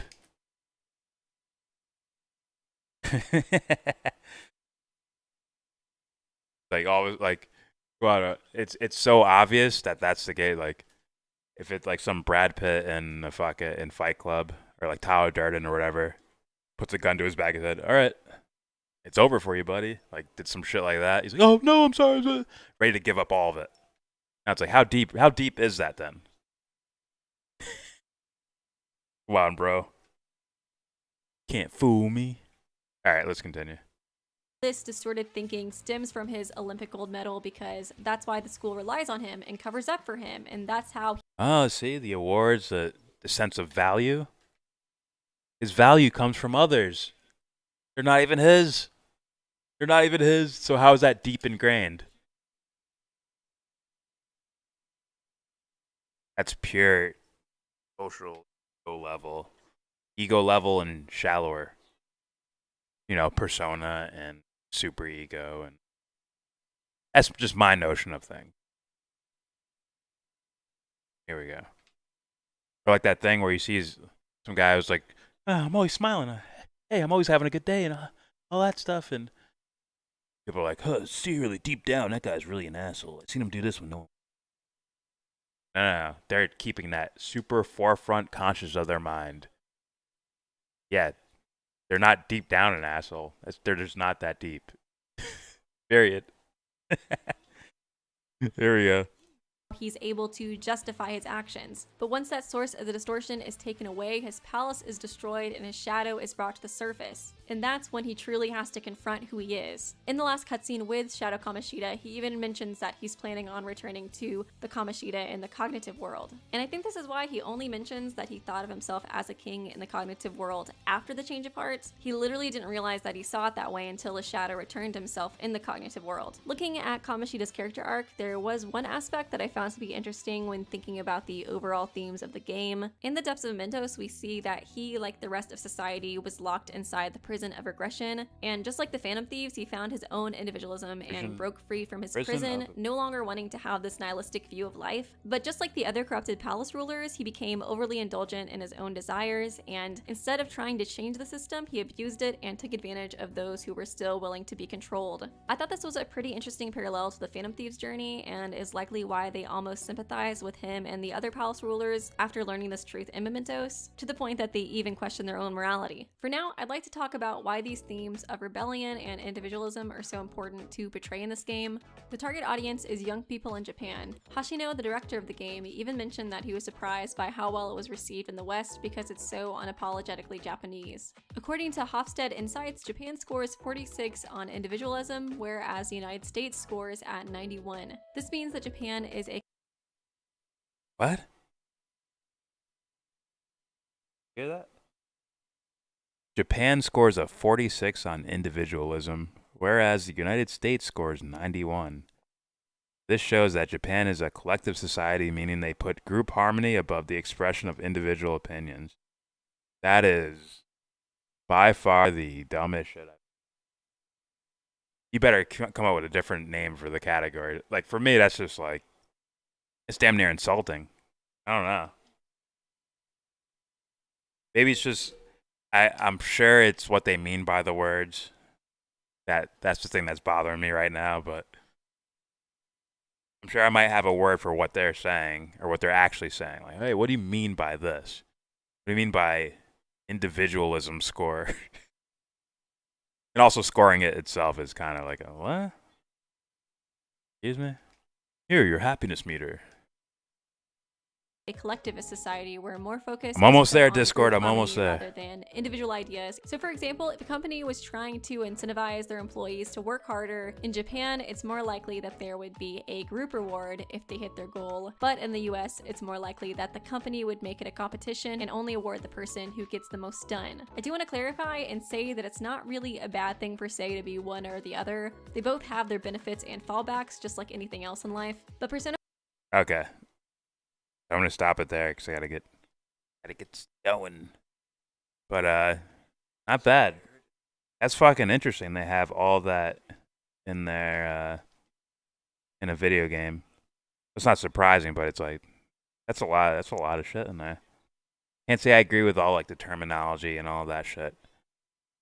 But other than like we will probably disagree on terminology.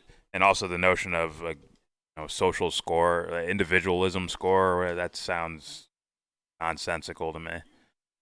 But other than that, it's like that's interesting. They're putting all those concepts in there. All right, so I'm gonna link the video in the description box. So yeah, subscribe if you like, comment, agree, disagree. Tell me what you think about the ideas I put out, the ideas that are in the video. Do you have a different notion than both of us? You tell us, is there other video games maybe you recommend that have, have like any type of like something you find interesting or something deeper than just an on the surface notion of the world or, you know, typical plot storyline for a video game. Let me know in the comments section. Don't forget to share, support, hopefully donate to all the links, all of them in the description box. If you ain't got money, you can at least share them. Please do so. Pick out your... Oh, shit. Brought the mic down. Pick out your favorite one and fucking share it somewhere. Your favorite social media site. Do it. And also donate if you do have the money. To those guys. And with all that said, give this video a thumbs down. Not bad, Emblem. Not bad. Hope you enjoyed my weepy anime psychology video game. I love this stuff and game. Hope you enjoyed. No, I like it. I like it. Are you a fan of this chick? Does she do this with other games? I don't know. That wasn't bad at all, in my opinion.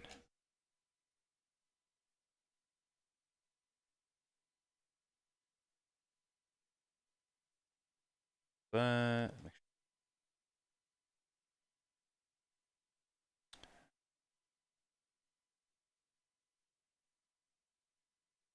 okay, so what I'm gonna do now is open up Discord. Fucking fights going. Allegedly. Allegedly. Was it Anthony? Did you snipe another one?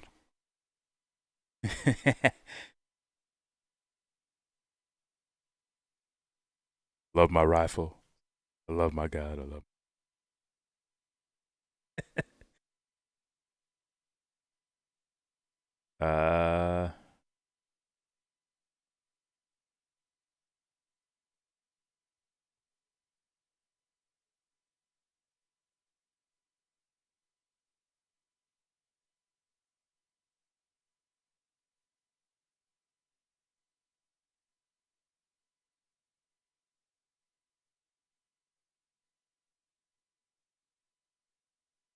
Okay, I changed the settings around. Show.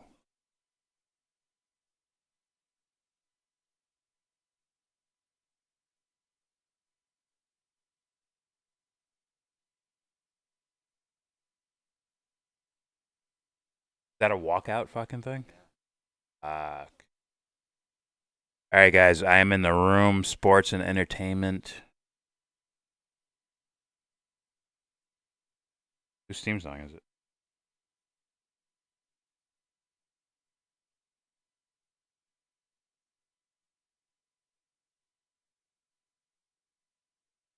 Sounds fucking trash.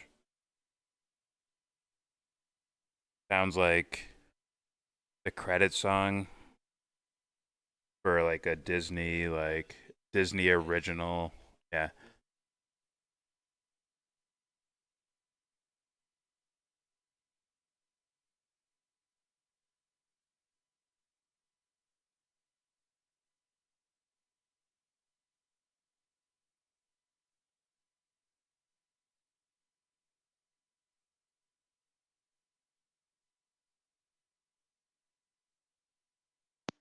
Lou. What's up? Set tracker. Oh. Oh. Hey, told you I can get deep with some of that anime stuff.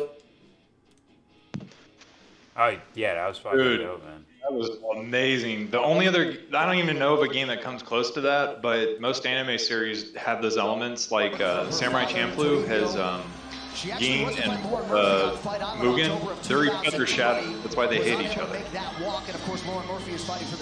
Yeah, I saw some. I remember watching that when I graduated high school. That was the anime I watched when I was graduating. I remember watching that. There's other games like that too. Yeah. So I just describe it. But I didn't realize that until I started watching YellBRo. like he brought up what is it, Final Fantasy, and there's a lot to break down in Final Fantasy as well. Yeah, there's a lot of shit. Yeah. The only, and again, this game didn't come close to that one, but Deus Ex calls out UNESCO and essentially transhumanism very early on. Though I feel that it tends to lean more towards gamification of making you want to be transhuman because of how your augments work. Yeah, I felt that way too. Watching a little bit, like it seemed like you're supporting what you're fighting against in some scenes. Yeah, and like that was the thing is I wanted to go into, I'm not gonna lie, I wanted to go into nanotech because of that game, because it really interested me, and like even, you know, I was conflicted, but you know, looking back at it now, I'm like, yeah, that technology is not going to be used for good stuff. Well, I think YellBRo said it before, it's like, that still looks cool, but what if Nazis made it? Right?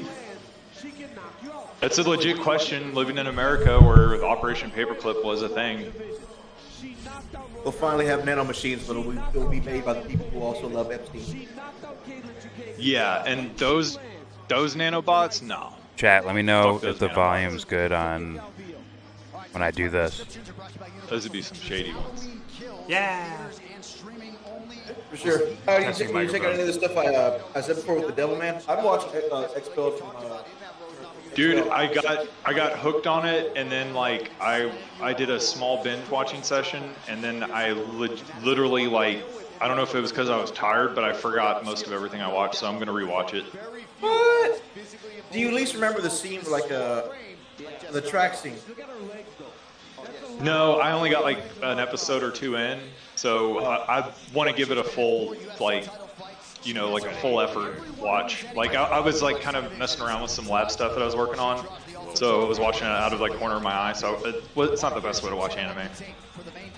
I remember like the first time I finished the ending, I remember it was the first time I said, "What the fuck? This is shitty as hell." And then I came back later, was like, now that I understand this, I feel bad for saying that. Right on. And then I think it was Jordan. I don't know if you brought this point up, but someone did that. It feels like anime can get out a little bit more truth sometimes, especially when it comes to the woo stuff. Not even just the woo stuff, but actual like Jungian psychology and all that stuff. It feels like they can get it out more, especially shadow stuff. Like the more that I've thought about it, the more animes I realize like you're watching shadows essentially interplay with each other, and those are the different characters. Straight up in Bleach, if you look at what their special powers are, those are their shadows. Like when they come alive, they're like the characteristics of them that they want to hide. That they like, if one's more prideful, their it's open, Tony. Special Jesus. power called a Zanpakuto is more prideful. You know what I'm saying? Even though they're not supposed to be. Yeah. And even I don't know. Have you We're finished, allegedly watching this in the Laundry Discord. like that? Allegedly. I've been wanting to, man, but in it like almost a bookshelf full just to get started. I think there was that one, the Zanpakuto arc, where like, who's the most at peace with the Zanpakuto? Who, like, remember the old man, the captain? Everybody else was fighting their own Zanpakuto. He was the most at peace with it because he just realized, like, I know what I am, and you know what I am too. Get over here. Right on. That's a good point. Huh? Old man Miyamoto. Yeah, Miyamoto. Like everybody else is fighting their Zanpakuto because they do hate it. Him, I know what I am. Like, you know, like if you watch the Quincy arc, the later arc, like he knows, like, I know I'm a monster. Get the hell over here. Give me 1 second, guys. You're breaking up a little bit.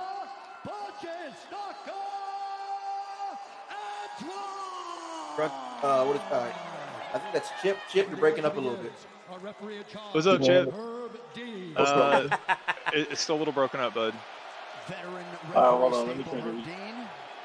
Stevie, you fucking child. But yeah, Bleach is a good example that you brought up. Like I said, Many times I have to keep calling him everyone was handsome. pissed and So fighting their own handsome thing because they hated each other. He Look accepted it. at Ichigo too. The fact that when he goes into the shadow, it's literally called the Shadow Realm, the place he goes to, and it's all inverted. All the buildings are upside down and covered in water. And Jordan, weren't you like, didn't you say the water had like a very unique symbology? Usually, I've seen it used for like the subconscious, like in film at least, and some mythology. Yeah, and that's what he's as well. fighting. He's fighting himself. Like he didn't unlock his like special powers until he realizes that the person in his like special world or whatever that he gets teleported to for his like secret powers, that's in his brain. That's in his soul. So he's literally he's got to realize that he's fighting himself.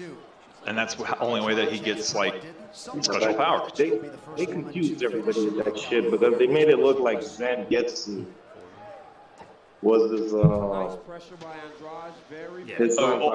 man Zangetsu. Yeah, I felt more like that was the gatekeeper between his conscious and subconscious. Yeah, but Old man Zangetsu. Old man Zangetsu is supposed to mess. Like I can't spoil too much, but once you go to the other arcs, he's an intruder. It's only supposed to be those two originally. Old man Zangetsu. Oh, was it placed into his dad and it got passed down? No, you really want me to tell you? Yeah, Zangetsu, the main Quincy, like Making sure my stream's put not- that into his body long ago because his mom was a Quincy, and he put an invader into his body, and it's always like messing with and prodding with him. I don't think I'm frozen. It's blocking his real power. No, everybody just left. So that speaks to the interfering self. Yeah, the only two that are supposed to be there are him and the The baddies. only So those YouTube are the channel only that two. loses viewers He's an from invader playing through his UFC. mom. Because she was human. Yeah, do you know you watch? Yeah, she was human. She was a Quincy. Have you seen the watch before? You know the new guy. Yeah, I just looked down. No. If you see the Quincy main boss you watch, Zangetsu looks like him but young. Like that's what they say. He looks like young. Oh wow. Young. But that is him young though. That's him when he was young. That's when Yamamoto kicked his More ass. than fucking hooks, man. Yeah, that's why. Well, and I like said- even when he's fighting, what's the guy with the I used to have a haircut like this dude. The spikes. No. No, not Shunsui. Kimpachi. Yeah, That's my favorite character. his fighting, yeah, that's like one of my favorite characters too. He's kind of in a way of my former self shadow. You know, the person that they think they have to be the strongest one, like that's what they have to do. No, but Kimpachi is the strongest.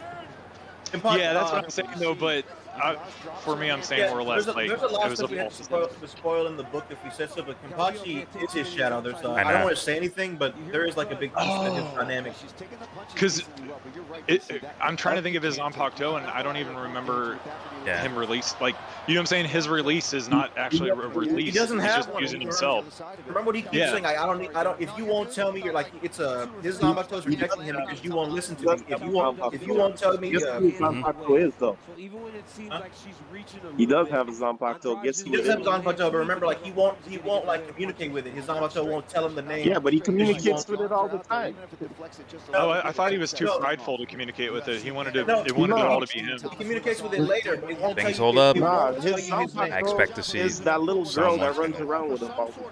like break the horizon, if you will. Oh shit! I didn't want to tell him that because he was spoiling. I didn't want to tell You're him right. that. No, dude. Tell him that. No. That didn't ruin. It didn't ruin anything because that was my hunch from the jump. That was like what I'd always assumed was. So I just didn't know for sure. She disappears. She completely I goes hope. away. So, yeah. Yeah, but dude, the thing is, they had to give it to him at the end because he would literally one in every fucking body. Yeah, he's pretty much the Hulk of Bleach. A lot of the last season was like, let me like unleash his limiters so he can go all out. Yeah, he could one hand anybody in the fucking show, so there was no point in giving him a Zanpakuto till the end anyway. Like you know the fourth captain, the chick. Yeah. What is it? The one who heals Osaki or Osaki or the healer one. A lot of the last season is like her and Kimpachi's like relation. Did you really He's the did former she get hurt? Yeah, That she's was the weird former looking. Kimpachi. Damn. wow. Kimpachi just translates to the strongest warrior. A lot of the things she was saying was like, you're stronger than you. You're so terrified. He saw he was young, and he was terrified ever since. And the thing she was saying, like, because of me, I've stunted you. And I want you to get rid of that. You're strong, but he's suppressing his power too, just to be able to fight. Yeah, because the spiritual pressure is too heavy. But again, like I said, with the fourth spot captain, he was terrified of her constantly. He didn't believe he could surpass her, and that was the whole entire thing that was holding him back. So not only does he suppress himself with the little eye patch thing, he also mentally suppresses himself, and that was the big thing she was saying. Like once you get over me, you can do all this other stuff. really hurt Calvillo. And watch Calvillo take this. Yeah, Bleach is minus the filler episodes has a lot of deep stuff. I'm trying to think of another show. No, the Zanpakuto arc is a filler episode, so some of the fillers are good. When you're just turned to the side, giving up almost. Yeah, it's one of the rare ones where I still remember watching the OVAs streamed from like all these amazing sites in Japan to where you could literally watch you would have to watch with subtitles, but you could watch it that day that it was dropped. So like, I'll be right back, guys. Especially the mod soul arc. Oh yeah, the mod soul arc's a crazy one. Those are two guys. Persona and Bleach are two good examples of something a little bit deeper in there. Who made the cleaner that runs in the bridge to the Shinigami Soul Society? Was it Kisuke? I can't remember if it was Kisuke. Yeah, I was trying to remember if it was Kisuke or if it was. I knew it was one of the science and tech people. But you remember when Ichigo fucking was it him or who was it that literally caused it to? Aizen broke it because it was coming his way. Yeah, he just one-handed it. Aizen is fucking the man. Everybody, you got to give the guy the credit. Well, there was one, like I said, he was the man. Hueco Mundo, that whole arc is so interesting because they really go into deep, like, on the characters, you know? Yep, but you know, he never lost to Ichigo. It's more he lost to Kisuke. No, he never lost. Like, I don't know if you guys really read the manga, but he actually used I know what happens to him, but I'm talking like in that moment, like I view it as him losing to Kisuke, where he said like you can do anything you want, you're the smartest man ever, but yet you choose not to. Oh. Like, you remember when Aizen was getting locked up and he said like, "Why you're one of the smartest people ever. I actually respect you, but you choose not to do it. Why?" So I would say Aizen, I'll say kinda he lost, but he is always like planned ahead. He's always calm. Oh, but they couldn't have beat Aizen. He used that thing that he bonded with to basically suppress his power. That's why the chair they put him in. No. The thing he bonded with grants him anything. So Essential 47.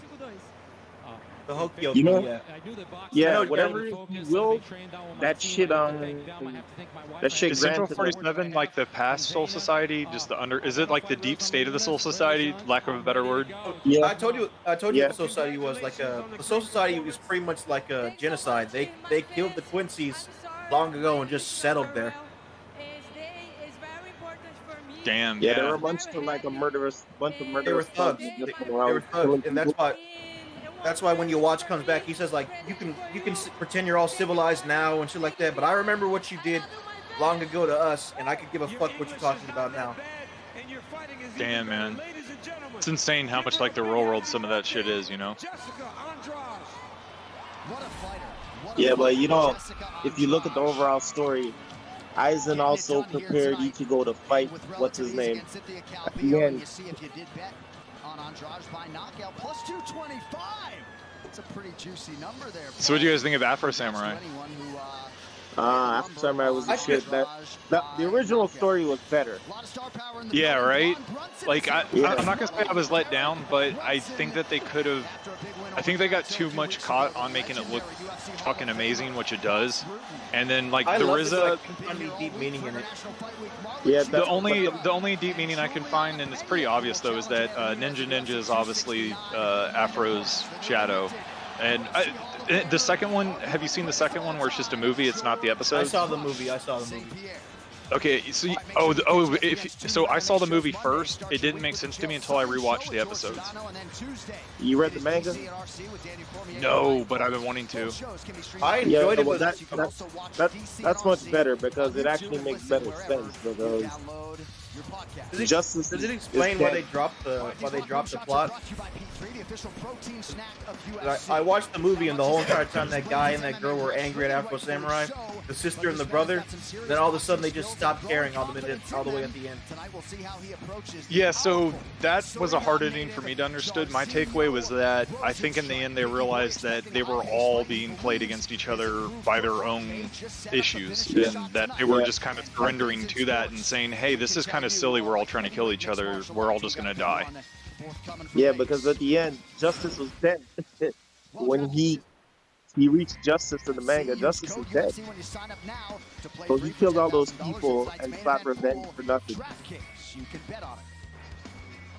Damn. Like, I guess I can kind of see that. But I just feel like they dropped something on it all at once. It was too fast for me. Download any DraftKings app now. Oh, for sure. Like that, I had to rewatch it so many times because there were so many plots that I didn't understand. Like I didn't understand why people were angry at each other. The #1 headband, man. That was such a lazy plot device for me.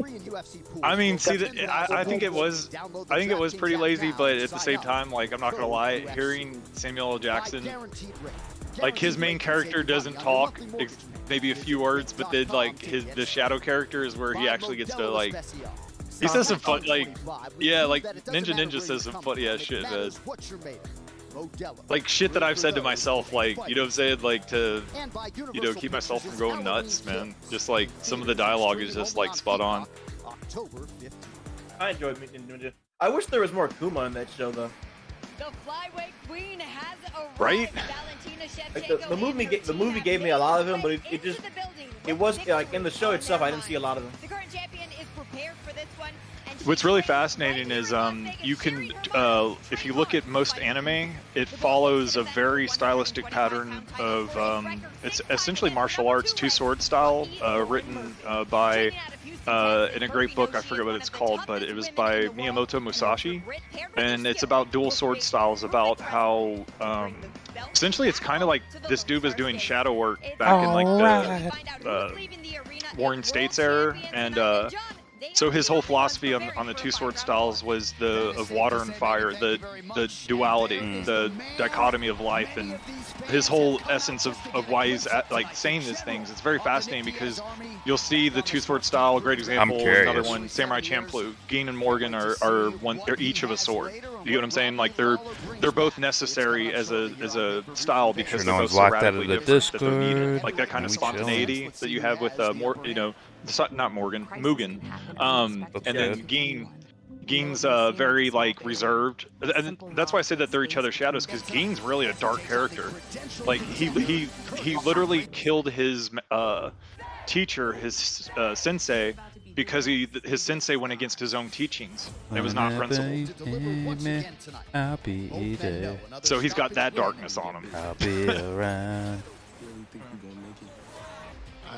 It's been a while. I gotta rewatch them right something, but I remember watching them was 6-7 years ago, something like that. You should expect constant. Yeah, anything done by the director of Cowboy Bebop are some of my most favorite animes. I've never watched Cowboy Bebop, but I do love the director. God, watch it. From Space Dandy. Like I know he did. That was the one I loved him from, Space Dandy. I've only seen Space Dandies once. I got to rewatch it because. But so if you like Samurai Champloo, Cowboy Bebop is like one of his like masterpieces. Let me not say never. I watched 10 episodes, but I stopped. I think it's Oh my God, it gets so good. Spike's like whole. I'm not gonna ruin it for you, but the Spike character. Well, no, it's not that. It's his reckoning, like how he deals with like his shit. Oh, the love triangle, yeah, I remember that. Where one as well. Tony and Toa Well, you got the love triangle, aware of but each other's voices. But you realize that Julie oh, you mean Jack and to the Syndicate? So I'm gonna be dancing around. I'm pretty sure. Jack and Tony. There's still some stuff on my list. But I'll rewatch. What was that? I don't even know. I don't remember if he really dies. It's left open, but I'd imagine like from the way he fell. I swear they left it open. Yeah, they left it open because the movie wouldn't have happened. The movie's timeline is after the anime. So the movie, if you haven't seen the Cowboy Bebop movie, yeah, he didn't die because he's in the Cowboy Bebop movie, and it's in a timeline after they've been going around the world because Faye's there. So is Ed. I mean, the death reminded me of 91 Days. If you ever saw that anime. No, but dude, that one was also anytime you remember an anime that like sounds like something I've been into, dude, send that shit my way because I got such a great list now. I've been hunting all these down, man. I'll go one. I'll text the one too. 91 days. That one's a mafia one where it's pretty much there's this hit on this family, and everyone dies. Everyone dies except for like one kid, and the hitman like brings his son. And the son sees the kid like run away, and does nothing about it. He lets the kid go. So the kid comes back, trains his way like become like a mafia boss, so he can murder the whole entire family that killed his. I'll just keep muting and unmuting the other one.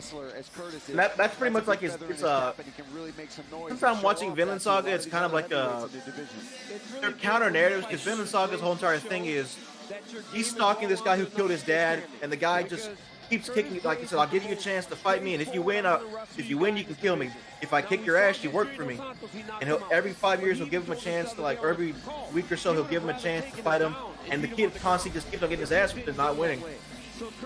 But in 91 days, it's kind of confusing to me because like his whole entire thing too is achieving like murdering the people who killed his family, only in a different way because he's succeeding in some sort of way. Vinland Saga, the kid's just losing, and the guy keeps on saying like, I wish you would move on, even though I do that shit. I killed your Rogan father, hates. and I don't feel sorry about that, but I do feel sorry that you've wasted your whole entire life trying to kill me. Yeah.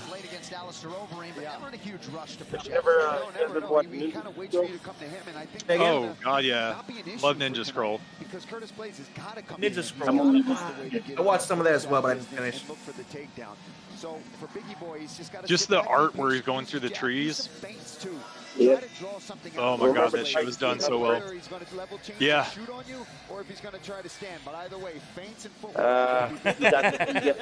You got the rock guy pretty good.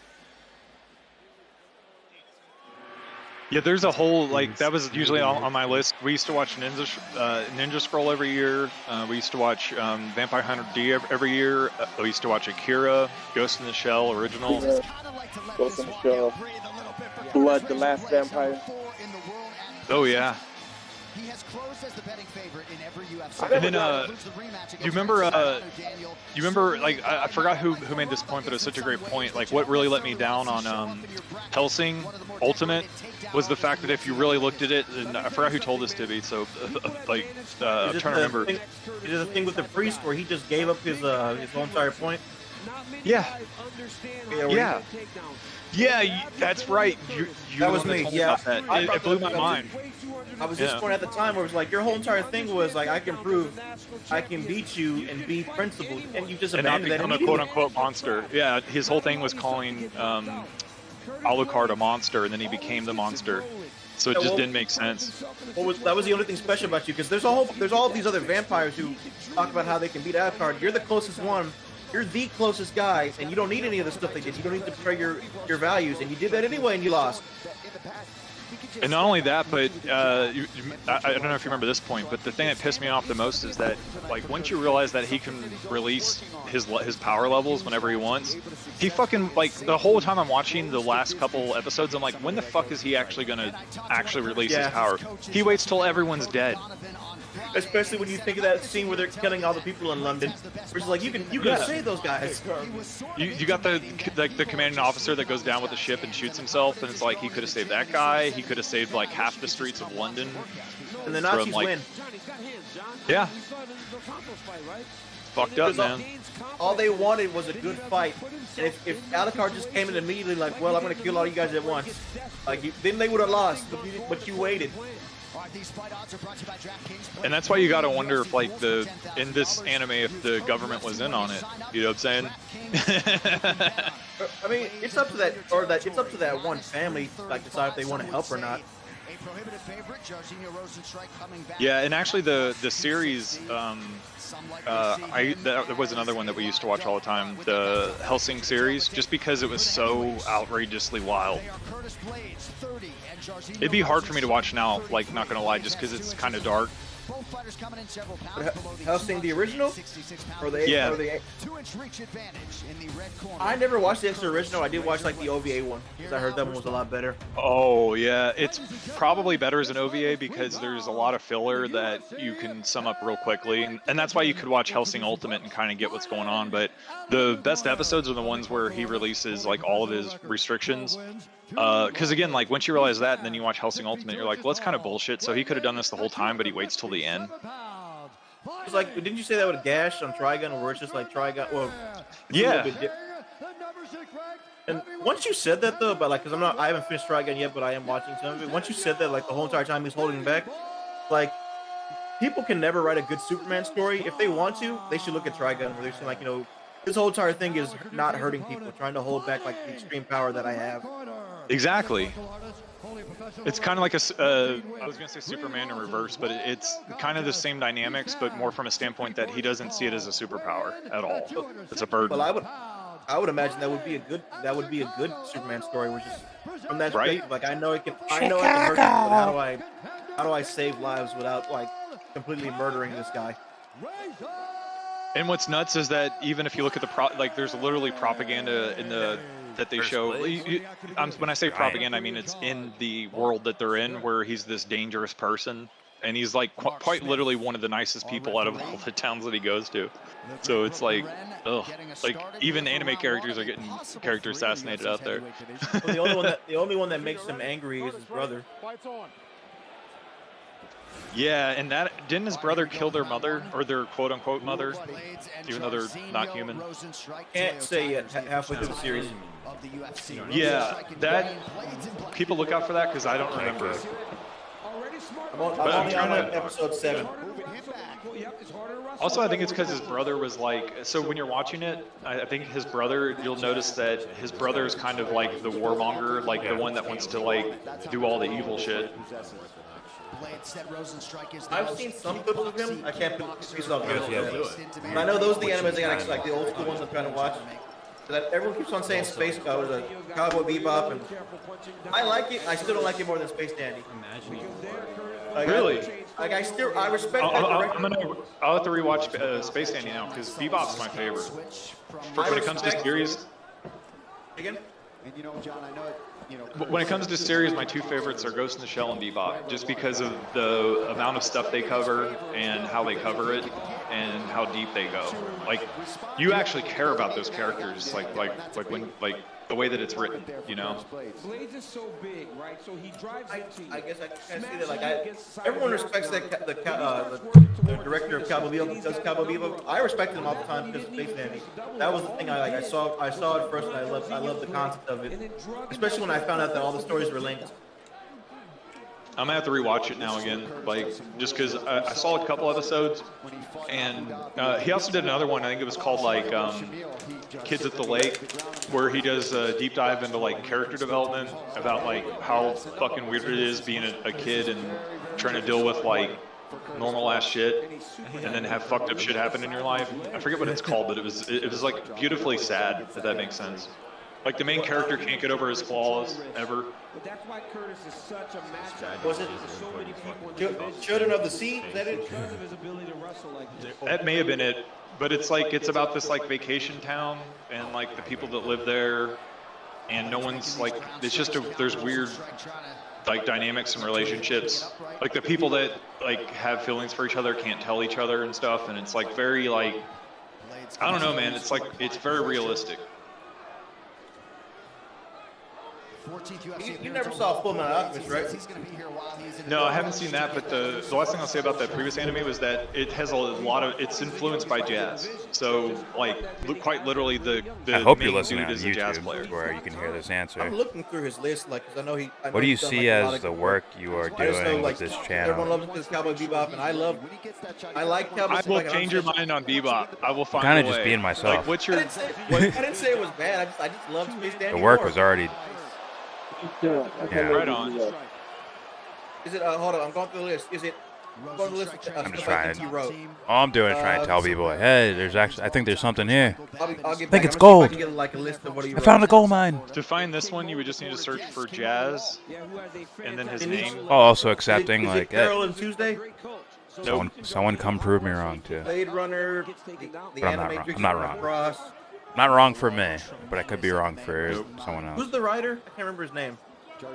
No, it's the director, Shinichiro was. I work very hard on this. Shinichiro Very, Watanabe, very that's what I'm hard. looking for. Yeah, it's the one where it's about a village and it's about Good a story. jazz artist in the 40s and 50s, or no, maybe the 60s. It's a great story because it's like post-war Japan. Its story. What was that?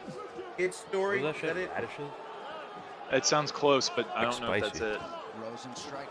The protagonist is a Like that. girl. She would be on the cover in a dress. He's not Carol. It's not Carol and Tuesday. It might be that one. I can never remember what it's called, but if it has any kind of plot lines about jazz, like the whole thing is Does the quite girl literally have the dude pigtails going and through. like a? Does the girl Yeah. have pigtails and like a yellow knot? Yep. I found a picture of it, but I can't see the anime name. That's the one, man. I would check it out. No. It had some kind of name that, like. Here, let me see if I can find it. Oh, he kills both of these guys. I think I'm finding the one. I know. I see a picture of it. I can't find the name. It's in like Japanese, and I can't read it. It just has to be focused, right? Kids on the Slope. Yep, that's it. 15, 25 minutes. That's it. I couldn't find the English name. I could only select Prove me Japanese. wrong So on what? they cover music theory in that, and they do it in a way that's very clever because you're not realizing you're learning. Music Prove me theory, wrong but on they cover, like, solutions for spontaneity, making the like world a how better to, place. like things that I had never thought I'd see in an anime when it comes to music. But they do it in a way that's very compelling and like it's just a. It's Like a I said, very it might be interesting a, story. it might have Like, been if a you like solution. the The thing I storytelling series, feel like I where found you might have get been a involved with the solution for characters me. more and, It is like, a you feel solution for for me, them. but That's a great series to watch. might not be for others. I mean, I'll add it to the list. The anime season just ended, so I have some stuff. I Well, need the tenets of it, not the to switch to anyway. exact details. Yeah, I've been wanting to go rewatch Vampire Hunter D again, Ninja Scrolls for sure. Definitely Ninja Scrolls. You better I lost watch all Dark of them. Knight Like I lost 50 times. like both of those were And the world like of the saves anime that I lost that I regret. Definitely those. There's some stuff I want to rewatch, but I also don't. To be honest, I haven't even seen it that much compared to other things I've seen. Soul Eater was one of my favorite shows, but they made up an ending because the anime wasn't finished. I just wish My they could lifetime, bring that back I- and just do it over again and make the actual ending. 6, 7 I times. want to maybe? rewatch it, but I don't want to see that. Didn't that come out 2008? 6, 7 times. Yeah, that's in the worst 13 when you years. have, especially a series you get involved with like Bleach, where you've got over 300 I've seen episodes. other movies way and, more. you know, like if you get involved in anime like that and you don't like how it ends, that's brutal. I mean, What the one that specific disappointed me. solution? Have you ever seen Dance? Make the world a better place? No. Dance is like a. Well, There's these people I who would die say all at once. They die at the same time, and they get sent to like a room with this. each where they individual have a chance at saves life them, again, but they saves have these themselves, And if you die fighting the aliens, you die for good. and That's you it. know, by law of averages, I would think I won't spoil like.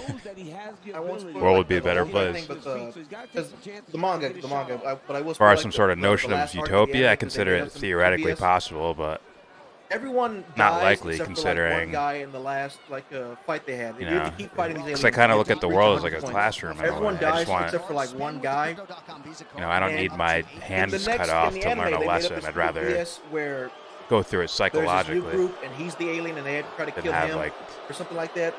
But in the people being manga, killed and it's implied like physically you're harmed. he's saying like, "Where's everybody else? Who's Right? gonna War fight could with be a me?" battle of And the guy's ideas, like being an asshole, discussing like them the instead guy of who's in charge of the game is being physically, an asshole, saying, like, nobody's gonna fight with you.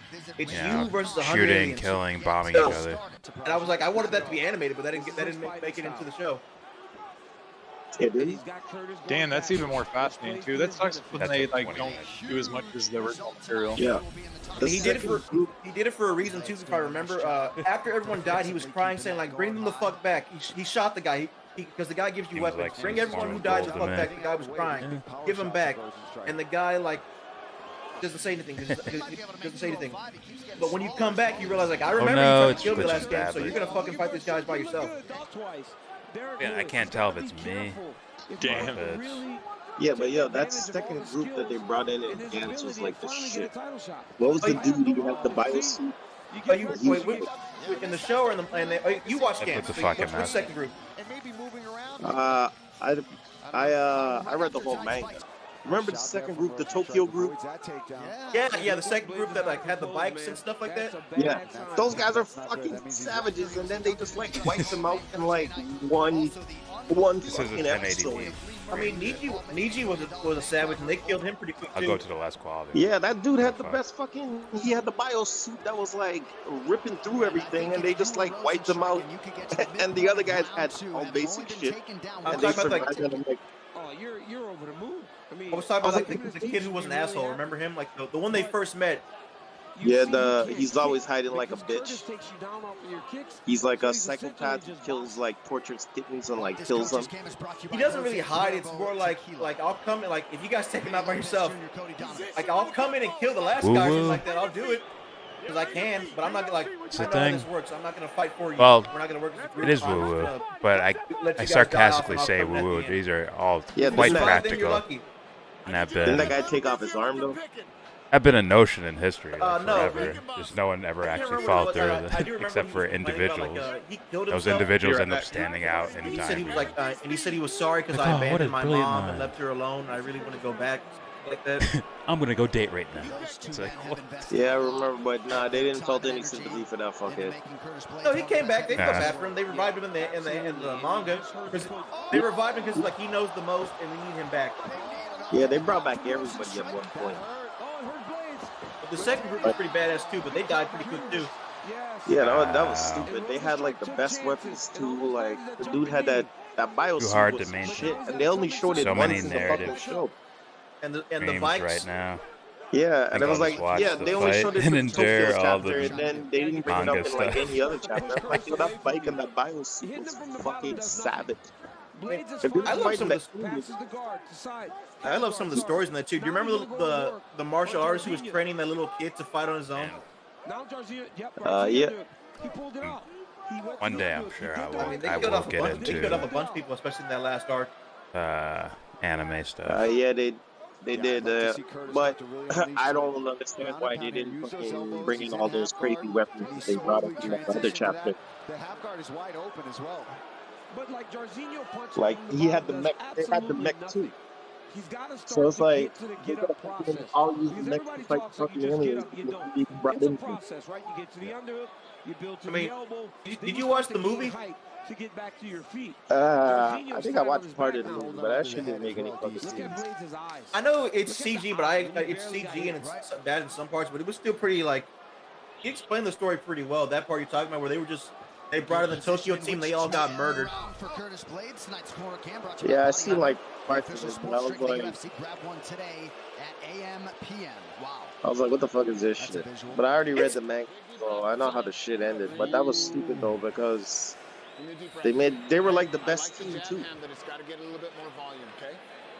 And I guess that was to like explain the severity of it, but it still was kind of like. I mean, they never came back to right on that one, but I guess they kind of had to explain like the severity of it in some sort of way. I mean, Gantz is an asshole. He doesn't really like give you fair chances. That's why the guns have delays on them.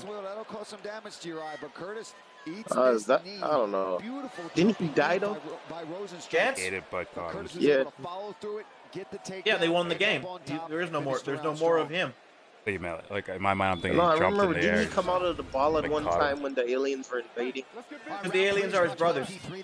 Like I remember he was they're like his siblings or something. He's related to someone. There was an early fight. I believe it was Curtis Blades' UFC. I thought he was a human. Which his eye was shut, and I remember it being like something like he's related to them in some sort of way. That society picked up on a signal from outer space, and they knew something was coming, and basically they sent them all the information to build all those weapons. And then why is he such an asshole then? Like he does shit on purpose to like fuck with him. So if he's human, I thought it was something with him being like their sibling or something. He's a human. I remember he came out of the ball one time when they were invading, and they were trying to figure out why Gantz was responding, and they went to the room, and he came out, and then he brought back like a whole bunch of people, but then this when the invasion started, then people were trying to like escape, but they planted had the bomb in their head. But this won't get it done. Blades is up 2 rounds. If you're I'm trying to give let he's. that jab go. But the thing I'm confused with, if he's a human, how come he's so tough and like dickish to them? I don't know. Yeah. I want to know how he brings people back. That part made no fucking Strike sense. body his time waiting to set up a counter left hook, but you're right. Well, sometimes he doesn't bring them back. Sometimes he just makes clones. I don't know if it's like he brings them back or he makes clones. Because remember, there's the clone K and then there's the original. Yeah, the girl survived, and he made a copy of her. And K has a clone too. The main character has a clone as well. Yeah, the clone died. The clone died. The original stayed alive. Yeah, the chick who brought cloned him, did she die too? Or? The one that killed herself and like she failed, but the Gans made a clone anyway. I'm just saying it hasn't been as appealing as some of Like, the I remember early in the night. Nice inside Like leg. I remember Pretty good the red-haired chick who sliced her wrist, but it didn't work, and Gans just made a clone anyway. No, that's different. I'm talking about the other chick that has the main character. Useless. No, this does nothing. If you're Jarzinho, you've got I know to who you're find talking a way about. to She was get the up. short-haired girl Because not only does it give you a chance to that she compete, sliced her wrist, but she didn't die in the it bathtub. also discourages the And wrestler Gans from was the popular takedown. when she did a home run. There it is. That's a chance. He's got to get up here. Yeah, I remember like her failing, and they couldn't really get Gans made a clone of her, and he couldn't really live anywhere. She had to like live on the streets. No, she went to live with that tall guy. Blades goes right back into his guard pass. I thought she lived with the main character for a little bit, and then Yeah, she moved in with. Yeah, she stayed with him for a little bit, and then he was like sexually harassing her. Has been the great And she equalizer went in with MMA, coming up on 2 the other guy minutes to go, and if who you are was like trying to help Jarzinho everybody. Rosenstrike in terms of your Then, contention, they didn't bring her back. I think she just died, right? They didn't bring her back. No, she was with the other two. 2 minutes to go. Because when you But she went to Tokyo? right now, Something like that. She was with like a different team. it becomes our 4. Sorry, it becomes very I remember difficult to envision a time where the anime ended where was Jarzinho starts to work his way back because I watched the anime and then I read the manga afterwards. Where after the Buddha arc, it's just him and like Gans pretty much is like, I'm forcing you to fight on your own. He's got to try to clear. Yeah, pretty much, because after the alien showed up, He's the one holding Curtis in with his feet. Say again? Simple little things. Do you see a little I bit of said lack when of the alien experience? showed up, Really is all that like is. Gans And couldn't if do it. these are adjustments that over time you'll start to make. It's like wasn't with the game You still anymore. got your legs wrapped around that Well, it leg. wasn't a Like game you see anymore. The some people aliens was actually there. That's holding what they him were on actually top of preparing you them there. for. You've got to release Yeah, that that's why before you that's let why you like go. after And he keep failed on to your kill knee every while single you dig one. that He hook. killed You most of them get except for separation one. away from your opponent. Like he was still there, like just messing with stuff. These little weaknesses, though, they're like. If I remember that scene, like where he killed all those aliens except for one alien, and that guy was legit just still on Earth killing people. You can't move him if you're not doing things the right way. You see in the lighter weight classes, sometimes guys do things technically I wish wrong, that you show might came get back. away with it. You ain't moving at 200 and, I'm saying 260, he might be 275 tonight on fight night. And holding the head, you know, just little mistakes like that. He's not pushing off. He's striking from the bottom. And Curtis has that wrestling base. Hey. Shot. Yeah, shot completely shot.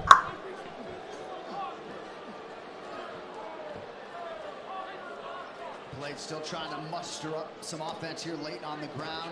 Unofficially 3 of 6 on his takedowns, 1 in each round. Good enough. I'm back. I'd love to find someone who could like animate.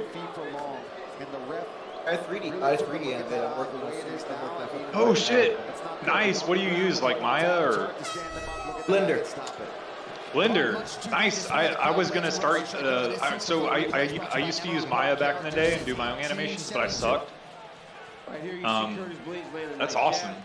How do you like Blender? Right hand from the front, another jab. A lot better. I used to use Maya back in the day when I was in school because they gave it to me for free, but I realized like I couldn't keep using it because I had to pay for it eventually. So Blender has a lot more Shit was tutorials too on. expensive, man. Yeah, like, what is it, like a couple $100 a year, and I'm just like, this is Blender's free. I think it was There's- like 500. Yeah, it's just like way too much. I'm just like, I kept stealing student versions because I would just change my email. So I'm like, I can't keep doing this. That's a problem to have.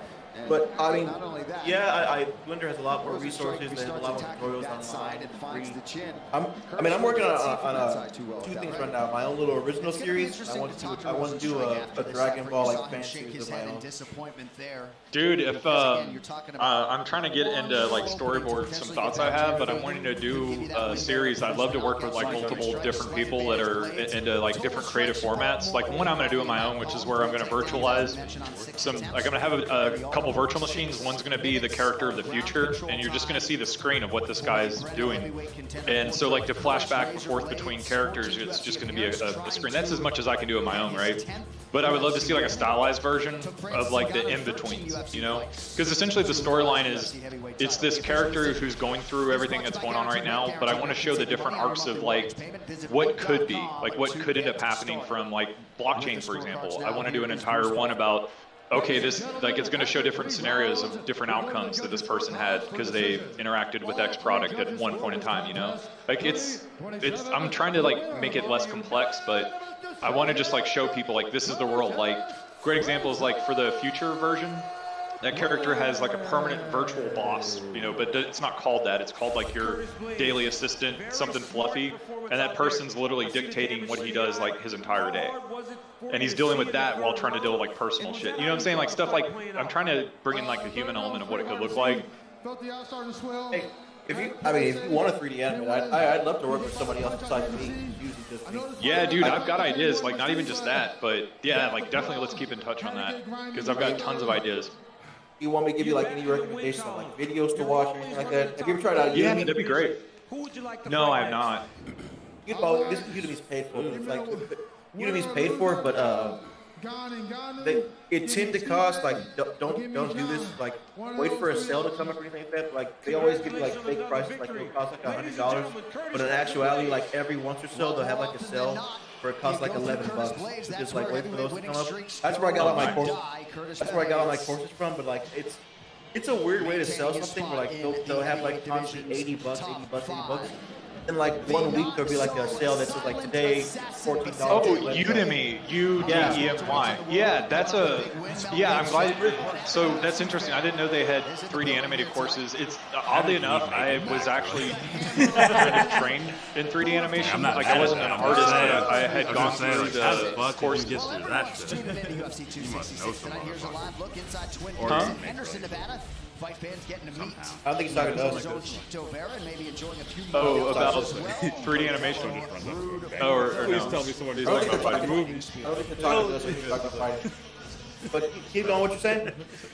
Oh, so like essentially like what we were working with, it wasn't Maya. Like I got into Maya because I was trying to practice at home, but it was a mixed media course, and I really enjoyed it. It was just like a thing I ended up doing as a, you know how you can go to like different, like some kids would go to camp or something. Like I had friends that go to camp. I'd go to like these different like universities and study something, like whatever I wanted. I would just pick something and go study it. Like one year I did humanities. One year I did. That was the course I did in like complete propaganda. That was a fun one.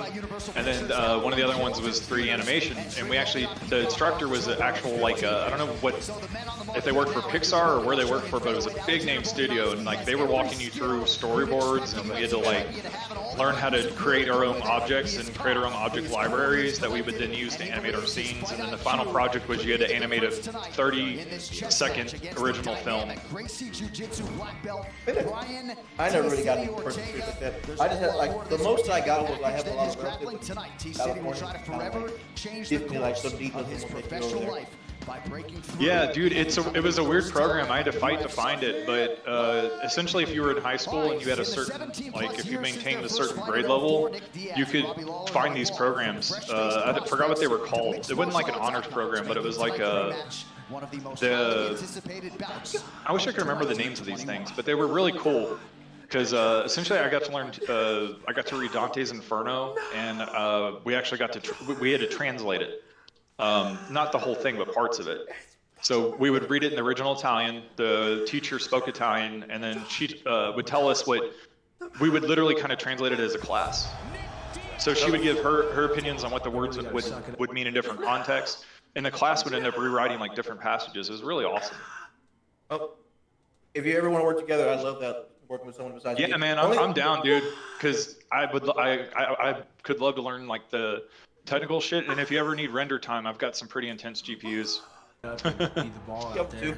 I mean, I wanted to do the fan series first, only because I'm trying to develop my own like. I didn't know much about myself. I used to draw. I don't anymore, and I did more 3D modeling. Yeah, dude. If you have any clips that you need feedback on, send them my way, man. I'd be glad to look at them. I'm trying to regain something because I have to. Like during the pandemic, I got a little lazy and I got some tools and stuff like that. So I have to rewatch some of my unique courses to gain back what I lost. Yeah, because like 3D is like what I would love to do, just because. Have you ever seen? There's a website, I forget the name of it, but they do like nature backgrounds, like, but they're 3D. So it's like it's kind of like what's the word for it? Surreal. It's like real surrealism. Realist surrealism. Yeah, sorry, realist surreal. It's the clashing of genres. They have an organic element, and then they have like a more space age industrial element that kind of comes into the artwork. But it's all done in like, I think it's got to be like Maya or like one of these 3D studios, because it's just so complex. But so I can do some of those, but the way that I have to do it is a very old style process. It's where you essentially, I would draw something out, scan it in, and I would load it into whatever I'm using. And then I would do composites, meaning I would layer on the different parts that I would want to make up a scene, because I can't draw worth shit. I mean, the story I wanted to do, like whenever I get ready to do my own little thing, was I wanted to do like the story of like an expanding like culture and country, but from an African perspective, where it's like where you know, first when the country's poor, you embrace the West, you love America, stuff like that, like like with China rose, like that, or like when Russia rose, you embrace like the current system. To like when you finally break out of it, the West hate and disgust you and judge you because you're taking away their power and growing your own. So I would love to watch that, dude. You needed any help on that, or like someone just to like help you with the screening and any of that? I would love to help on that. It sounds like an amazing project, dude. It would be a while because I want to do like I'm doing the fan series first, so I can test like what it'd be like to do series, like even though it's Dragon Ball, do my own little thing. But I'll do it just to see like what it would be like if I made my own little show. Then when I can develop my own art style, what I'm trying to do right now is Ooh, I can help you with music. I could definitely help you with music. Like if you need any acoustic or like any original works like that, I could do acoustic. On the fan series or my series? Any series, if you need any like instrumental work. I'm not a really good artist, but like I can produce some pretty interesting sounds and like shit no one's ever heard before. Like I love messing around with synthesizers. That would be helpful. I didn't want to do my fan series until I can develop my own 3D animation like art style, where I want to mix. I was gonna mix my favorite animator, Oshika Kubo, who made Soul Eater, with my own little style that I want to do, like where I can mix it and make like models like he does, make models like the way he draws. Dude, your original concept though, that project I want to see. I want to see that so much, because I think getting that perspective is so crucial right now. Well, that's why I love like anime and games so much, because I realize you can get these concepts better to people. Like people will fight it if you tell them like stories, like in the news they fight it. But if you make it seem entertaining, they just don't care. They'll kind of let it. Yeah. They'll kind of let it embody. Well, and it's a great way to like handle imperialism in general, because you're showing like what someone's going through, what these what actually happens, not what the media tells us. Oh, a big plot I had in mind was like. I was gonna have like Libya in the concept of the show. I was just gonna ask you. Yeah. I was gonna like it's gonna be from a different perspective, where it's like the culture I'm making is a rising country, and the example of the already arisen country that's similar to mine, because Africa, is Libya, and I will show like my main character like inspiring or loving like Obama or something like that, the Obama-like figures, like, hey, you're like me, you're my skin color, you're my culture, but in the end, it's more like, no, he's not, and you can see like what it really is. Dude, that is a badass concept. Like, I'm not gonna lie, like I'm really into that, like that, because again, like it's the human element that Jordan always talks about that I feel is missing from a lot of work, and I feel like you could really put you could do so much with that. Like, I've got tons of ideas already on what you could do. That'd be amazing.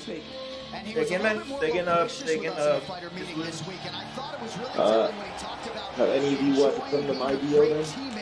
IDOTA? No, from them. I am Blooded Orphan. I have a couple of left. Yeah, man, that should have had the human element to it. Oh yeah.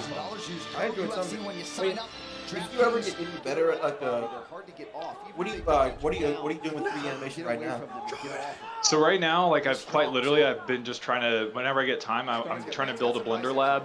And I mean, like I said, I've got a 3000 series NVIDIA, so I should got plenty of GPU. But you use Blender now? You're using Blender right now? I literally just installed it and forgot about it. I'm actually glad you brought it up because I was trying to remember what I was using this one computer for. Alright, there we go. I mean, I'd love to work with you. Like, hey, maybe you could help me do my little skit of like liberals in Libya with Starbucks.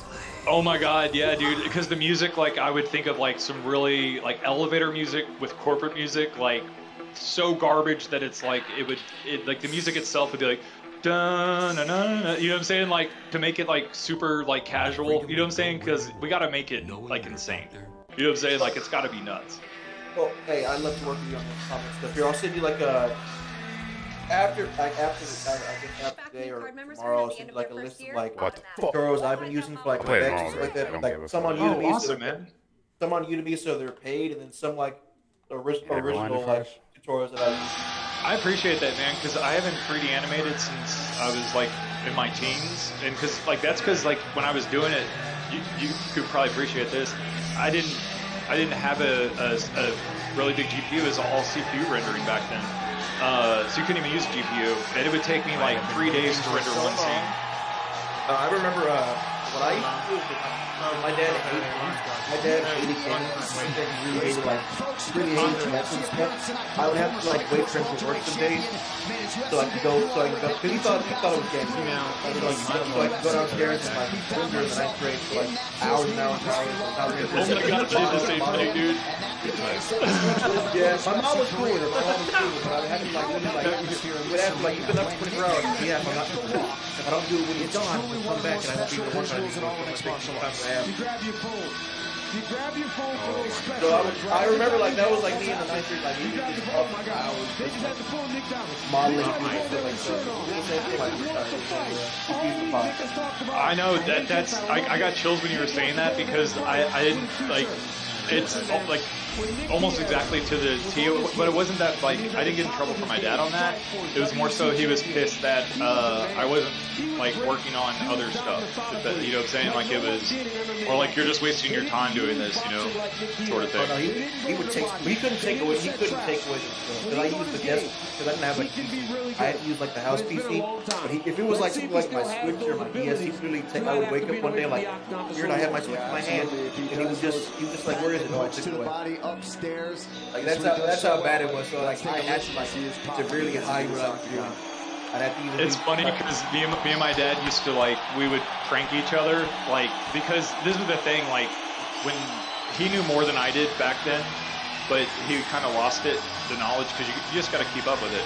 So what was funny is that he taught me how to use it, and then I was using it like whenever we would prank each other. Like I'd cut out a service at nights or something like that. Like you know what I'm saying, like stuff like that. But it was just funny because as I started to learn more, like quickly, like that had to stop. I can get that because I remember like my dad never got. I turned his screen upside down and like I would like mess with his like connections and shit. Oh man.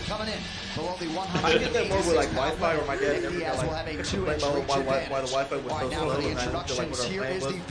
He's more older minded. He couldn't like actually get like the experience, but get the megabytes per second your purchase is like way too low. It's a 5-rounder. Yeah, that and you got to do the conversion by 1024 to get what your actual megabytes per second are. Yeah, you got no idea, but he was so like it was so like everything else he paid like suits and stuff like that. He loved to dress nice, but when it comes to like this stuff, he was so thrifty with it. And I was like, what do you expect to happen? Yeah, I still to this day like I have to explain to my dad like just it's the network engineer in me, I guess. I have to correct him when he gets like megabits and megabytes because part of me wonders if they did transmission speeds like that on purpose to confuse people. Sort of like when you buy a hard drive, you know that you don't actually get like 1 terabyte, you get X amount of bytes because per their marketing material, a byte's not 1024. It's only 1,000. 26 wins, 9 losses, 2 no contests. He's down. I don't know. I can't. I know. I can't. I don't correct him too much. I more just like kind of slide it in sometimes. See if I can get some stuff through. Yeah, that's a big thing, actually. It's important that, like, never think that you can't negotiate your bills down. Like, especially if anyone's going through any issues right now. Call your cable provider and say, hey, look, it's either not paying you guys or canceling my service. What can you do to help me? You just be blunt. I've been able to get people's bill. Like, I used to help friends all the time. I'd call their service providers for them and get their bills down. Deep breaths are underrated. I used to let's get in the look at start I for used to round put one of everything a like possible negotiating deals 5 sometimes in the UFC's middleweight division. Because the space I'm in right now, I won't be in forever. So I'm just kind of chilling. But once I like my savings, I'll probably just go back to it. I remember I used to complain all the time until I got a better Yeah, and again, like the leverage I used to have was more so because I was in charge of Jesus, I don't remember how many lines it was now. 300 to 500 interconnects across the continental United States was the scope of what I had to support and keep always up. So I was having to deal with probably 10 service providers a day. Me, mine was just basic knowledge. I just kind of like look around and see like what was the best thing possible. Yeah, well, and what I realized dealing with all these different service providers is they're all various layers of shady and sucking. Like Comcast is a great example. I refuse to work with them. I keep explaining that to like a friend of mine. I keep saying like, you know, you only have 2 providers in your area right now. To the body, like, closes the distance. The other provider you have is Comcast. And like, yeah, it's going to be Comcast, and most people don't realize that AT&T actually has most of the connections that run across the U.S., especially after their consolidation, like when Bell South consolidated. They're awful too. Yeah, well, that's the thing. AT&T is Bell, like all. Remember all the Bells, Bell South, Bell, whatever. All those Bell telecoms, those were all bought by AT&T. Yep. That was why it was such a big thing for what is it, municipal college. I can't remember the word. Oh yeah, municipal broadband. Because what happens is, yeah, like because you're right about how they have you, like how they have you buy the balls is that they have these monopoly deals where they get like 19 or 10 years that they are 100% in control of all the lines in that area. And it thuds at the end. Yeah, everything the lines. It just thuds at the end. Bingo, you hit it on the head. So like when I was saying that I was talking to all those different service providers, the reason why is because normally the last mile or the connection hooking up to the area I was supporting was ran by a different service provider because that was the service provider that laid that cable. Yeah, Robbie's fighting good. Robbie started. So they don't make all the cable. That's the thing. And they don't manage the cable either. Like once the cable like gets faulty, like that's a government issue. You gotta fix it. Like, they fix it, not you. Man, Diaz is one of those guys, right? It doesn't look like there's much speed behind a lot of it. That was one of the things that I still love the bomb back then, but I remember that was my biggest lyrical awakening. I'm like, wait a minute, why does the Wi-Fi suck so bad, and why is it so small and consolidated? I was still like a shit liberal because I loved the bomb back then, and that was the thing I was like I could tell you, like, I'd be a 9th grade, like, telling you, like, a bunch of reasons, like, this is why your Wi-Fi sucks. Diaz eyes fixed on the target. Anything else? Anything else I'd be dumb on? This thing right here, I can give you a test on Diaz is starting to have a lot of success in the boxing. Yeah, I remember, like, it's so nuts, like, anytime you work in an industry and you, like, see how the sausage is made, you get a whole different perspective on, like, how, you know, really shitty a lot of things are, and again how like the marketing all works too to convince you that it's not shitty. That's why I'm worried about I told you I want to do 3D animations, but that was that's one of the reasons I'm still in school myself. So Diaz starting to get into a pretty that's awesome. rhythm to the body and up top again, just touching him. The thing I was always worried about, like the more like I'm still in school, I'm still young. I want to go to Nigeria. I want to go to other places. I want to go to Japan or Vietnam. Same here. I want to travel so bad. Not just because like they do the places. I can't work for Disney. I can't work for Comcast. Like it's all American media is all consolidated. I'd have to like find somewhere else. I'd have to like work for Japan or work for China or work for some parts of Africa, and stuff like that. I actually want to get a chance, like having different media. It's not a like, four logo, here, Rob. Damn it. It's Arizona. Yeah. Well, you're right too, because even like the supposed independent studios, I remember this. The independent studios were just like, they were an out release so that you thought you were with an independent company, but those always got bought up. Like I saw, I was getting bought up all the time, and then lumped under Pixar. Diaz unofficially has already thrown 140. Yeah, it was really depressing to me. Where it's like I want to work for, I want to do my own thing. I want to, I want to have my own studio like that. I want to have my own studio based on like Nigerian or African stories. But I realized like if I did it here, I only did it here instead of like branching out to parts of Africa, China, Japan. If I only did it here, I'd get either swallowed out, or destroyed by Disney, or bought up by them. I love this style that Nick plays up against. It's so true. He wants you to throw on him so he can counter back. Well, and like shows up. the thing I was thinking though is that I really hope that there's like a way that you could do it, and like that you would be able to at least like do your own like especially like a fan art series. But the original ideas that you had are like they're so powerful that even if we could find a way to do shorts, you know. Like things that like that could be released on like platforms, not like YouTube. You know, maybe that could be released on YouTube, but like I'm thinking more like Odyssey, any kind of privacy. Oh yeah, that's next one. My game plan was always like I was gonna release the trailers on YouTube, but then like full episode linked on Odyssey. Oh, dope, dude. That's a good idea. Holy shit, that's a good idea. Because you can have control over what's in the trailer to a much larger extent. Yeah, I've released like the first couple episodes like fully on YouTube, and like there'd be like a promo like, hey, we're switching to this. The trailer's here, but the link to the trailer is in the description. Go to Odyssey. You're killing this guy. Dude, and the project ideas you have, like, I really want to see those. You know what I'm saying? Like, I'm actually I'm contemplating. There's a few other artists I know. Everyone's out of work right later now. when I get home. I may hit one of them up and just kind of see if they know anyone who, in particular, does like sound work, so that I can learn from them. You know, like again, like when I was DJing, I actually used to do something where I'd watch a movie and I'd make my own soundtracks. With just all my records, I'd make my own soundtracks because I didn't like the movie one. I love working with you. It's usually just been me my whole entire time. Some people have helped me, some people have helped me for the most part when it comes to like I don't know if you did, but I do where like yeah. And this is Robbie Lawler. What happened? But I've always loved this. That's why like I've always loved it. It brings out the best way to kind of like. I've always agreed that people don't listen to you when they tell them like the truth. But if you make it interesting, they will. 100%. And there's a captain. Yeah, you can see the mark on the. Like I wouldn't. I remember like the first time I ever thought about like questioning. Neither fighter took to was something like a Full Metal Alchemist, where all of a sudden. Oh, leave it. The people you respect just changed. It wasn't really like it wasn't like you're the bad guy. You're not the good guy anymore. This is good recovery from Nick because we saw the replay on our ISO there, and that. Or the first time there's not really a sense of who's the good guy. It's more like you're the guys who are here right now. Exactly.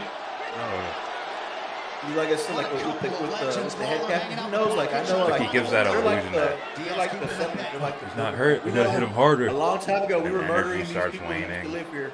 He starts slipping. Starts slipping punches. Starts starting to eat that. Which they're left. Like we still remember what you did to us. Diaz's defense is rooted just in his offense. Like, that's not really a good guy thing. It's more of a He doesn't leave as many openings for you to get your offense going. Well, and that's what I love about that medium is that I've always felt that like anime is so expressive because of the way it's done, you know. And there has to be some sort of as Captain too, but there has to be some sort of reason why their art style is more free and open over here. Under 3 minutes here to go round. I think it's because what you just mentioned. They can get a lot more stuff in that they don't have to be overt. They don't have to be overt about it. So like a great example is like if you watch Ghost in the Shell, they call America the American Empire.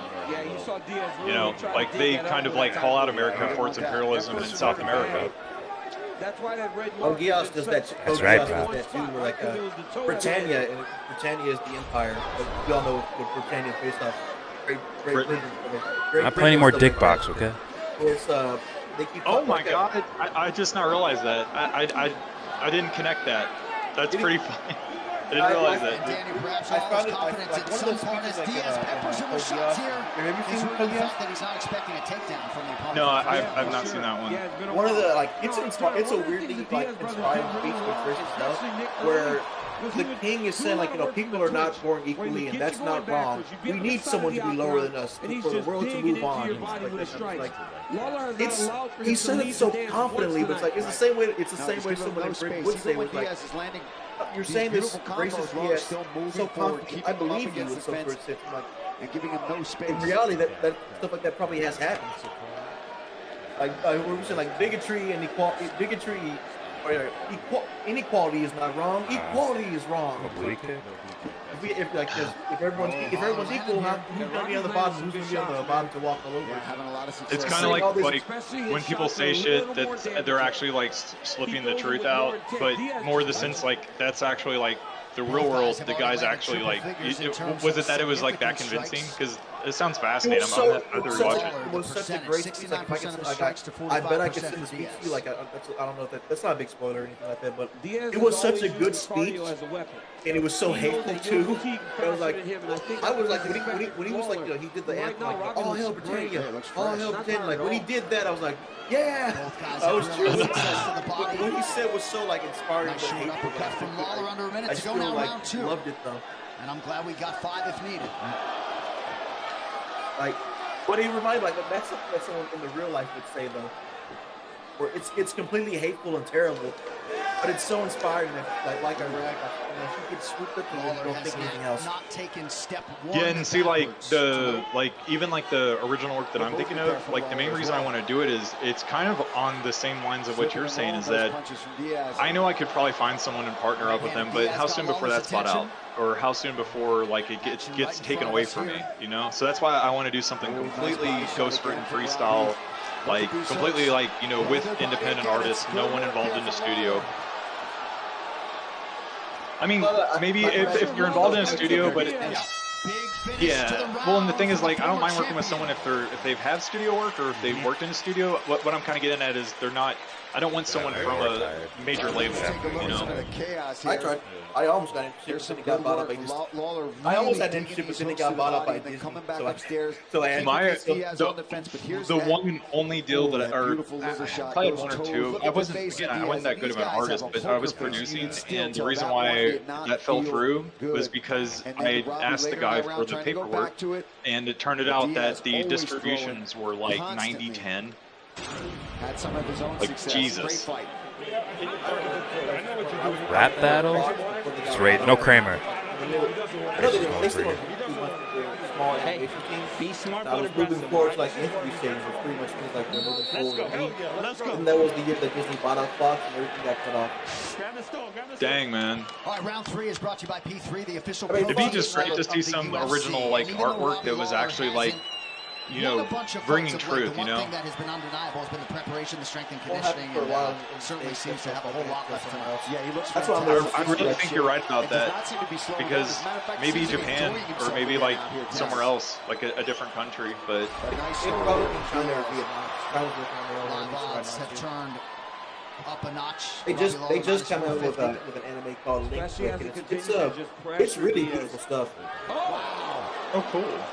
I'll never be able to draw like that, or yeah, maybe never, but I'd prefer the 3D model than the draw. You guys interested in the story? Diaz now rips the body. Hey, Oz. I'll call you up, send you a list of like story sessions. I'll get that to you. Connection from Lawler. So I got the story on. Lawler wise to welcome Robert Diaz back to his feet. Sure. I'll be back in the Diaz does not return to his feet. Hey, bud. Robbie Lawler gets the win by TKO. Heard it, man. A lot of mutual respect between the two. Oh wait, before I go, I sent you that speech. If you ever look at it, like you'll see what I'm talking about. Oh! But it seems awesome, Diaz did not answer Jason Herzog's imperative to to his feet, and as such, it is a TKO by referee stoppage. Replay brought to you by Nemerov, bold character since 1872. So Diaz starts the round, lands some good shots here, right? Body shot. what I like about the people here. He puts Punch, so much, punch. Robbie lands the left hand. Look at the right hook there. It's crazy too because that's the same shot What that were you Diaz saying, got Oz? him with in fight number 1. It was the check right hook. Herzog asked Diaz if he wants to continue. Diaz said It's a no, no. little I mean, soft, is but nice. it's not Check like right hook right over the top. it's not Diaz bad. extended too much on his I mean, punch. it's just Robbie not landed that loud. punch Was into it a punch Diaz. there or was it his fucking leg? Hold on, let me see if I can. Maybe it's my shit. I don't know. Nah, this is the shittiest mic on earth, man. Well, when you get an There you go. opportunity against the Diaz brother, it is not a chance I you can hear you take better now. lightly. Robbie Lawler was very excited at Oh. the possibility What of was the storyline? fighting on a big card against a big name. That was great. And it's a fight a lot of people didn't think would come around again. It did, and Robbie Lawler looked fantastic. Nick Diaz had a lot of moments through 336 total strikes unofficially and landed 155 of them. But Robbie Lawler gets the finish tonight. The official decision brought to you by Guaranteed Rate. Guaranteed Rate can save you money on your monthly mortgage payment. Visit rate.com to get started. To wrap up this one here is Bruce. Ladies and gentlemen, referee Jason Herzog has called a stop to this contest at 44 seconds of round number 3. Declaring the winner by TKO Ruthless. This one, because it's nanotech, it can make itself into little fibers and can get into people. And so you never know if you're talking Robbie Lawler and Nick Diaz. What a fantastic fight. I mean, Robbie, That's not too far off from like what they can actually do with some of this technology. So that's pretty interesting, man. For that pace to start like that, you couldn't have expected that. It's that same story. Have you seen Charles Morgan's? Yeah, have you seen the work by Charles? I think it was Charles Morgan on psychological. You look tremendous from the beginning of the manipulation fight. via You start nanomachines. to land body shots as the fight went on. Did you see them start to take effect on Nick Diaz? Yeah, I caught him with a couple good body shots, but he was doing a lot of Yeah. work. I was trying to roll, trying not to get hit with too much, too big, and he did a great job. I was just relentless tonight. You know, you landed the check right hook. Look up here. You landed the check right hook. In your guys' first fight, it was a check right hook that got you. Was it something that you've been working on in preparation for this fight with Diaz? Because he throws so much out there, those counter-striking opportunities present themselves. Oh yeah, I watched a lot of tape, but that's one of my favorite punches, the check right hook. I just need to start throwing a little bit more, and but he's tough as hell. You guys are 1-1 now, Robbie. This was a fantastic fight. What do you want to see next? And how much respect do you have now for Nick Diaz after that again? I've always had respect for Diaz. He brings it every freaking time he steps in the ring. He's a hell of a fighter. Let's give it up for him. He came to battle, put on a hell of a show. I really appreciate him. One thing about this camp, he actually... Yeah, I've got a rough draft. Forcing me to get I just out call there it, and push I don't know what to myself call it, because but it's of just that. like, Congratulations on a great fight. I was Ladies and thinking gentlemen, 20 years ago I had a creative writing course, and I started thinking about what would nanotech look like when it becomes reality, and it's pretty nuts how close it was to what is likely going to happen. But there was something about that, I think I called it transference, but it's a process where essentially the self-organizing nanomachines can be controlled. I didn't know about graphene oxide back then, but I was thinking of a superconductor kind of like that as like the lattice, like the matrix, like holding it together in its crystalline form. Yeah, I think, I don't have no Like excuse. that's how detailed that shit was, but I didn't think of it the way that you were explaining it. That's pretty fascinating because you wouldn't know who's who. I don't know how this fight got set up. I had to switch up in my where anything my was whole, coming from. Unless it tries to show itself. in my whole management and set up, the way that the fight got set up, it was just a bum rap, like. A lot of people. But no excuses, I think the more exposure people, this is the thing, this stuff isn't like unrealistic from the standpoint of that the tech is already out there. It's like we really need to think about how they're going to use it. So I think all creative ideas around that are good. Like from the standpoint of getting awareness. That was a fantastic fight. I hope that we get to see you again in the octagon. We don't need to hear what you do alone in your house, Opeth, okay? Pictures on a little fucking tablet, and then using that tablet as a picture on a wall. and it would just cycle the pitches. And then like 6 months later, I'm walking through Walmart and they're literally selling it. And I'm like, motherfucker! 39. Able to get a big win on a big stage tonight. Teofimo Lopez in the building here for UFC 266, as is the Georgian contender. He got Chikadze. I thought, also with us. why aren't all one of the best featherweights in the our world, Yair TV Rodriguez, remotes and we can solar tell you powered? November 13th, Like a he will calculator. fight Max Holloway in a main event live on ESPN Plus. Winner of that will factor prominently in the featherweight mix. And the Iceman, Chuck Liddell, actually headlined the last time Diaz Lawler competed back in 2004. All right, with that, it is time for the Modelo moment, and we are mere minutes away from the co-main event, so make sure you grab a Modelo and scan the QR code to enter for a chance to get UFC 268 for free and a virtual meet and greet with a UFC fighter. All right, so after her last title defense, I wondered aloud if there was anyone who had anything for Valentina Shevchenko at 125 pounds. To this point, Paul, the answer has been a resounding no as you look at her flyweight tenure, and she doesn't discriminate. She can get you out of there in a number of different ways. Absolutely, and that's what makes her so dangerous, is the fact that if she wants to Good take you evening, down, Tony. beat you up, Good night. pull you on the ground, submit you, TKO you with ground and pound, head kick you like that right there, or win a decision. I'll be back. She has the ability to do all of those things. At any time in the fight, she's always in control. She's always in fantastic shape. She never gets out of shape. She travels around. She trains at different schools, different training partners. She's always evolving, always confident. That's what makes her so damn dangerous inside of that octagon. All right, still a couple minutes before our co-main event. If you want to go grab yourself a Modelo, Felder's going to have like 7 when we get off the air tonight. All right, up next, it is the co-main event for the UFC Women's Flyweight title. Fuck that, I'm going to go piss. Thank you so much, John. Yeah, well, the Have a Women's good Flyweight night. title is on the line in our co-main event as the Bullet gets back to business to defend the crown in a division she has Jesus one of the Christ, most Chip dominant and fucking fighters in Prop UFC are history. fucking crazy Valentina at each Shevchenko other. has continued to perfect her craft. Wait, what? And she shows no signs of Chip stopping and that Prop in 7 your fight win Discord streak shit anytime talking. soon. It's fucking But tonight, the hilarious. champion faces that woman right there, Lauren Murphy, who is on a 5-fight unbeaten streak of her own.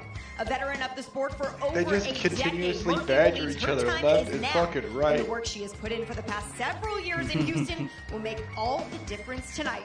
We'll see who leaves T-Mobile with the UFC flyweight crown. That fight is coming up next in the co-headline. Happy you could be with us once again for our NHL coverage. It could not be louder.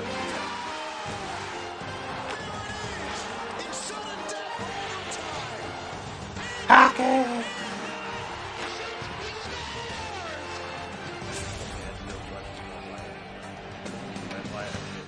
Eddie Brock, we've been waiting in the darkness for you. On October 1st, the universe is expanding. It's something way bigger than you and me. Pause. Done with this guy. Why me? We all had secrets. You know what secrets weren't any? They went out. Venom, exclusively in theaters at IMAX October 1st, rated PG-13. I'm hungry.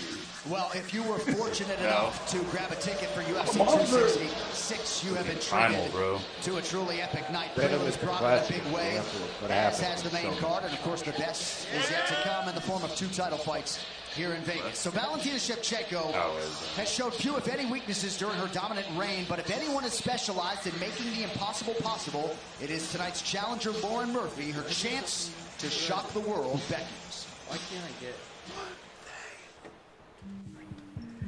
I'm in martial arts so many years. It's like 27 years of fighting and training. Woman or man, she is one of the best pound-for-pound, most skilled fighters 5%. in the world. One of the greatest martial artists I've ever seen compete. She's so complete. She has dominated everybody from the moment she got a hold of the Dominate me.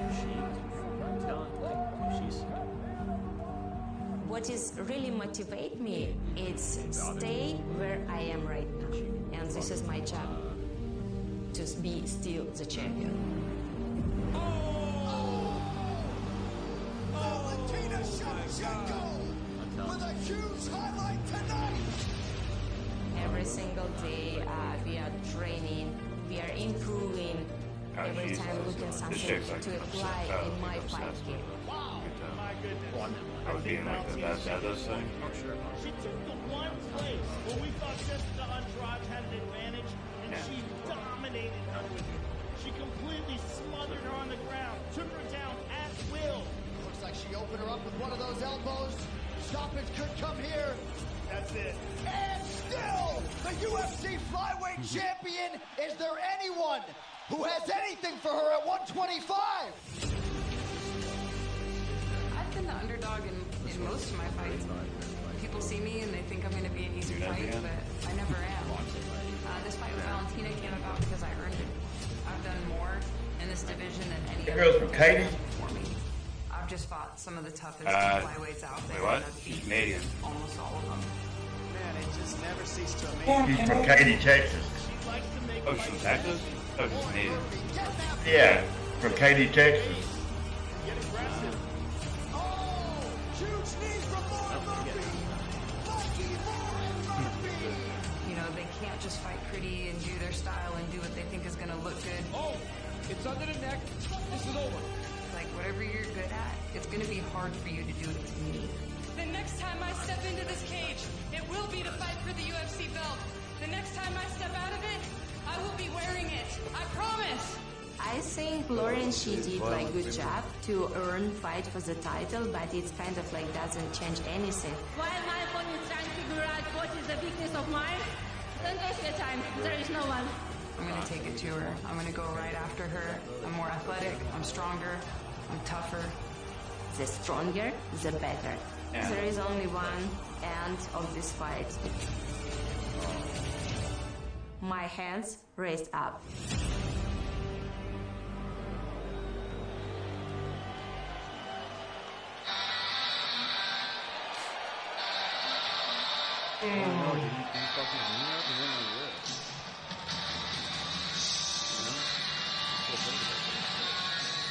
Use a copyright.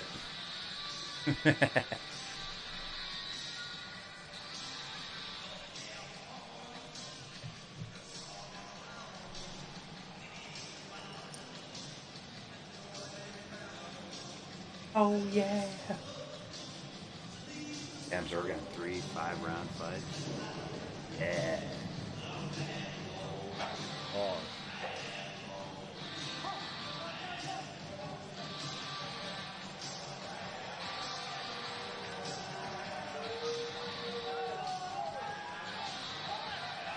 All right, here she is, folks, the number 3 ranked UFC flyweight contender, Lauren Murphy. And you wonder what would have happened with Lauren Murphy if she didn't take her son Max to a jiu-jitsu class back in the day.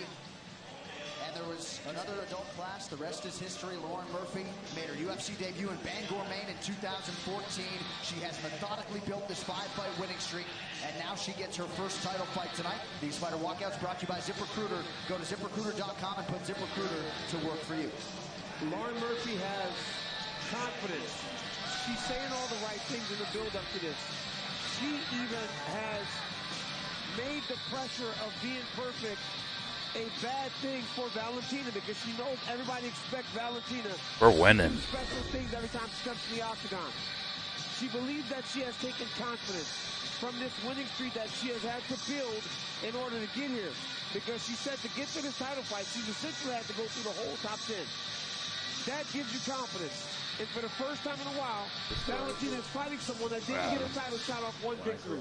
Lauren's belief is rooted in those fights and thinks that she's going to present a lot of problems to the champion.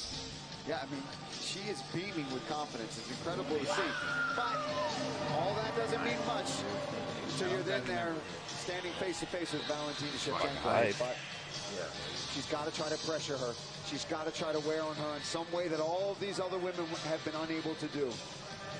We shall see. She said humbly to us, I'm one of the toughest women in the world, not just in the UFC. She reps Main Street Boxing and Muay Thai and Henzo Gracie Houston. And that was a big jumping off point, right? When she decided to leave Arizona, go to Houston, that has resulted in this winning streak that has materialized her first UFC title fight. Let us see what she does with it against Shevchenko.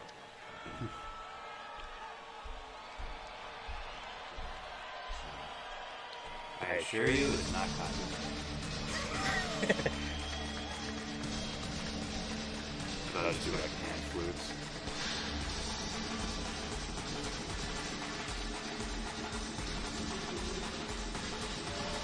Hey, Amy.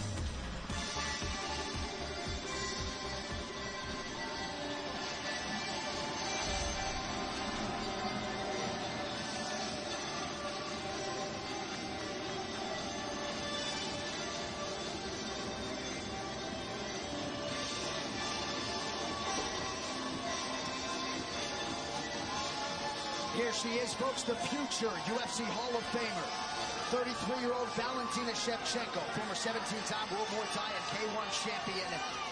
Crazy to think, Paul, that she fought Amanda Nunes in 2 of her first 5 UFC appearances. Those fights were competitive, but of course, since moving up to flyweight, this division has been hers, and without much in the form of an appreciable challenge. No, not at all. There's been no challenge. She has just cleaned out this division so far, and Lauren Murphy is the next one on her list, and she believes that she's going to go out there and do that. I'm not saying that it's going to happen, DC, but I'm saying that's her opinion on this matter.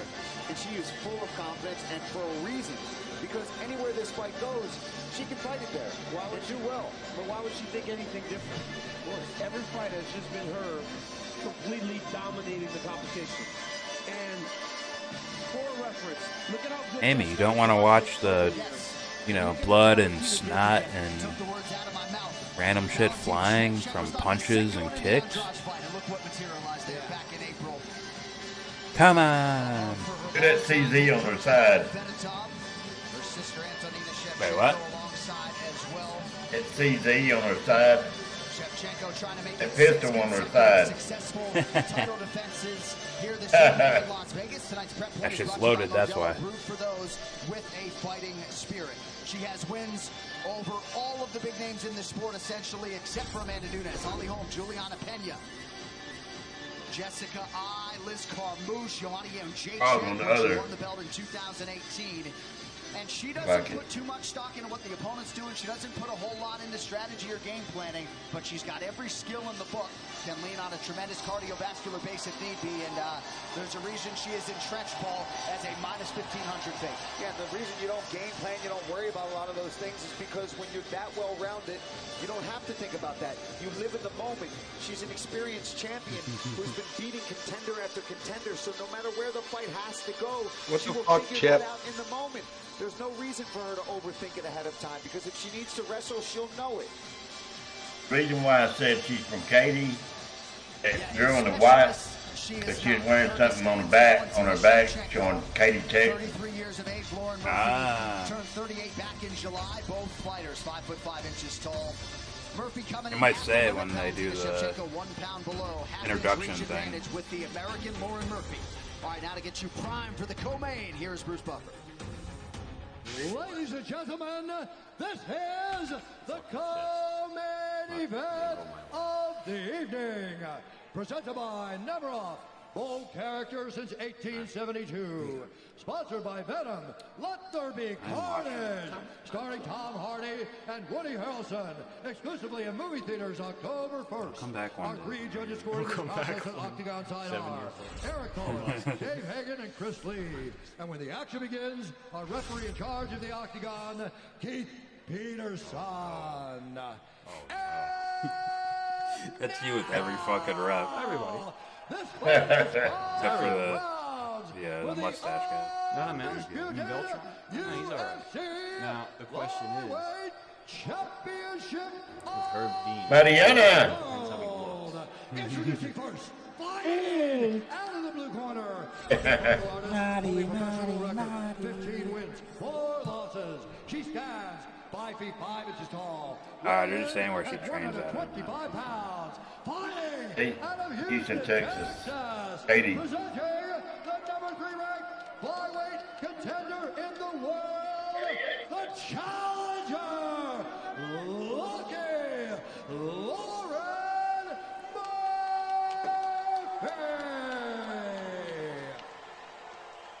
And now, Katie's right outside of Houston. fighting out of the red corner, a Muay Thai kickboxer, holding a I mean, they're always going to say, like, the 21 gym they wins, train at. 3 losses. She Oh, stands 5 typically. feet 5 inches tall, weighing If they're in foreign, at then it's usually- 124 pounds, fighting out of Bishkek, Kyrgyzstan, presenting the reigning, defending, undisputed UFC flyweight champion of the world, Valentina Bullet Shevchenko.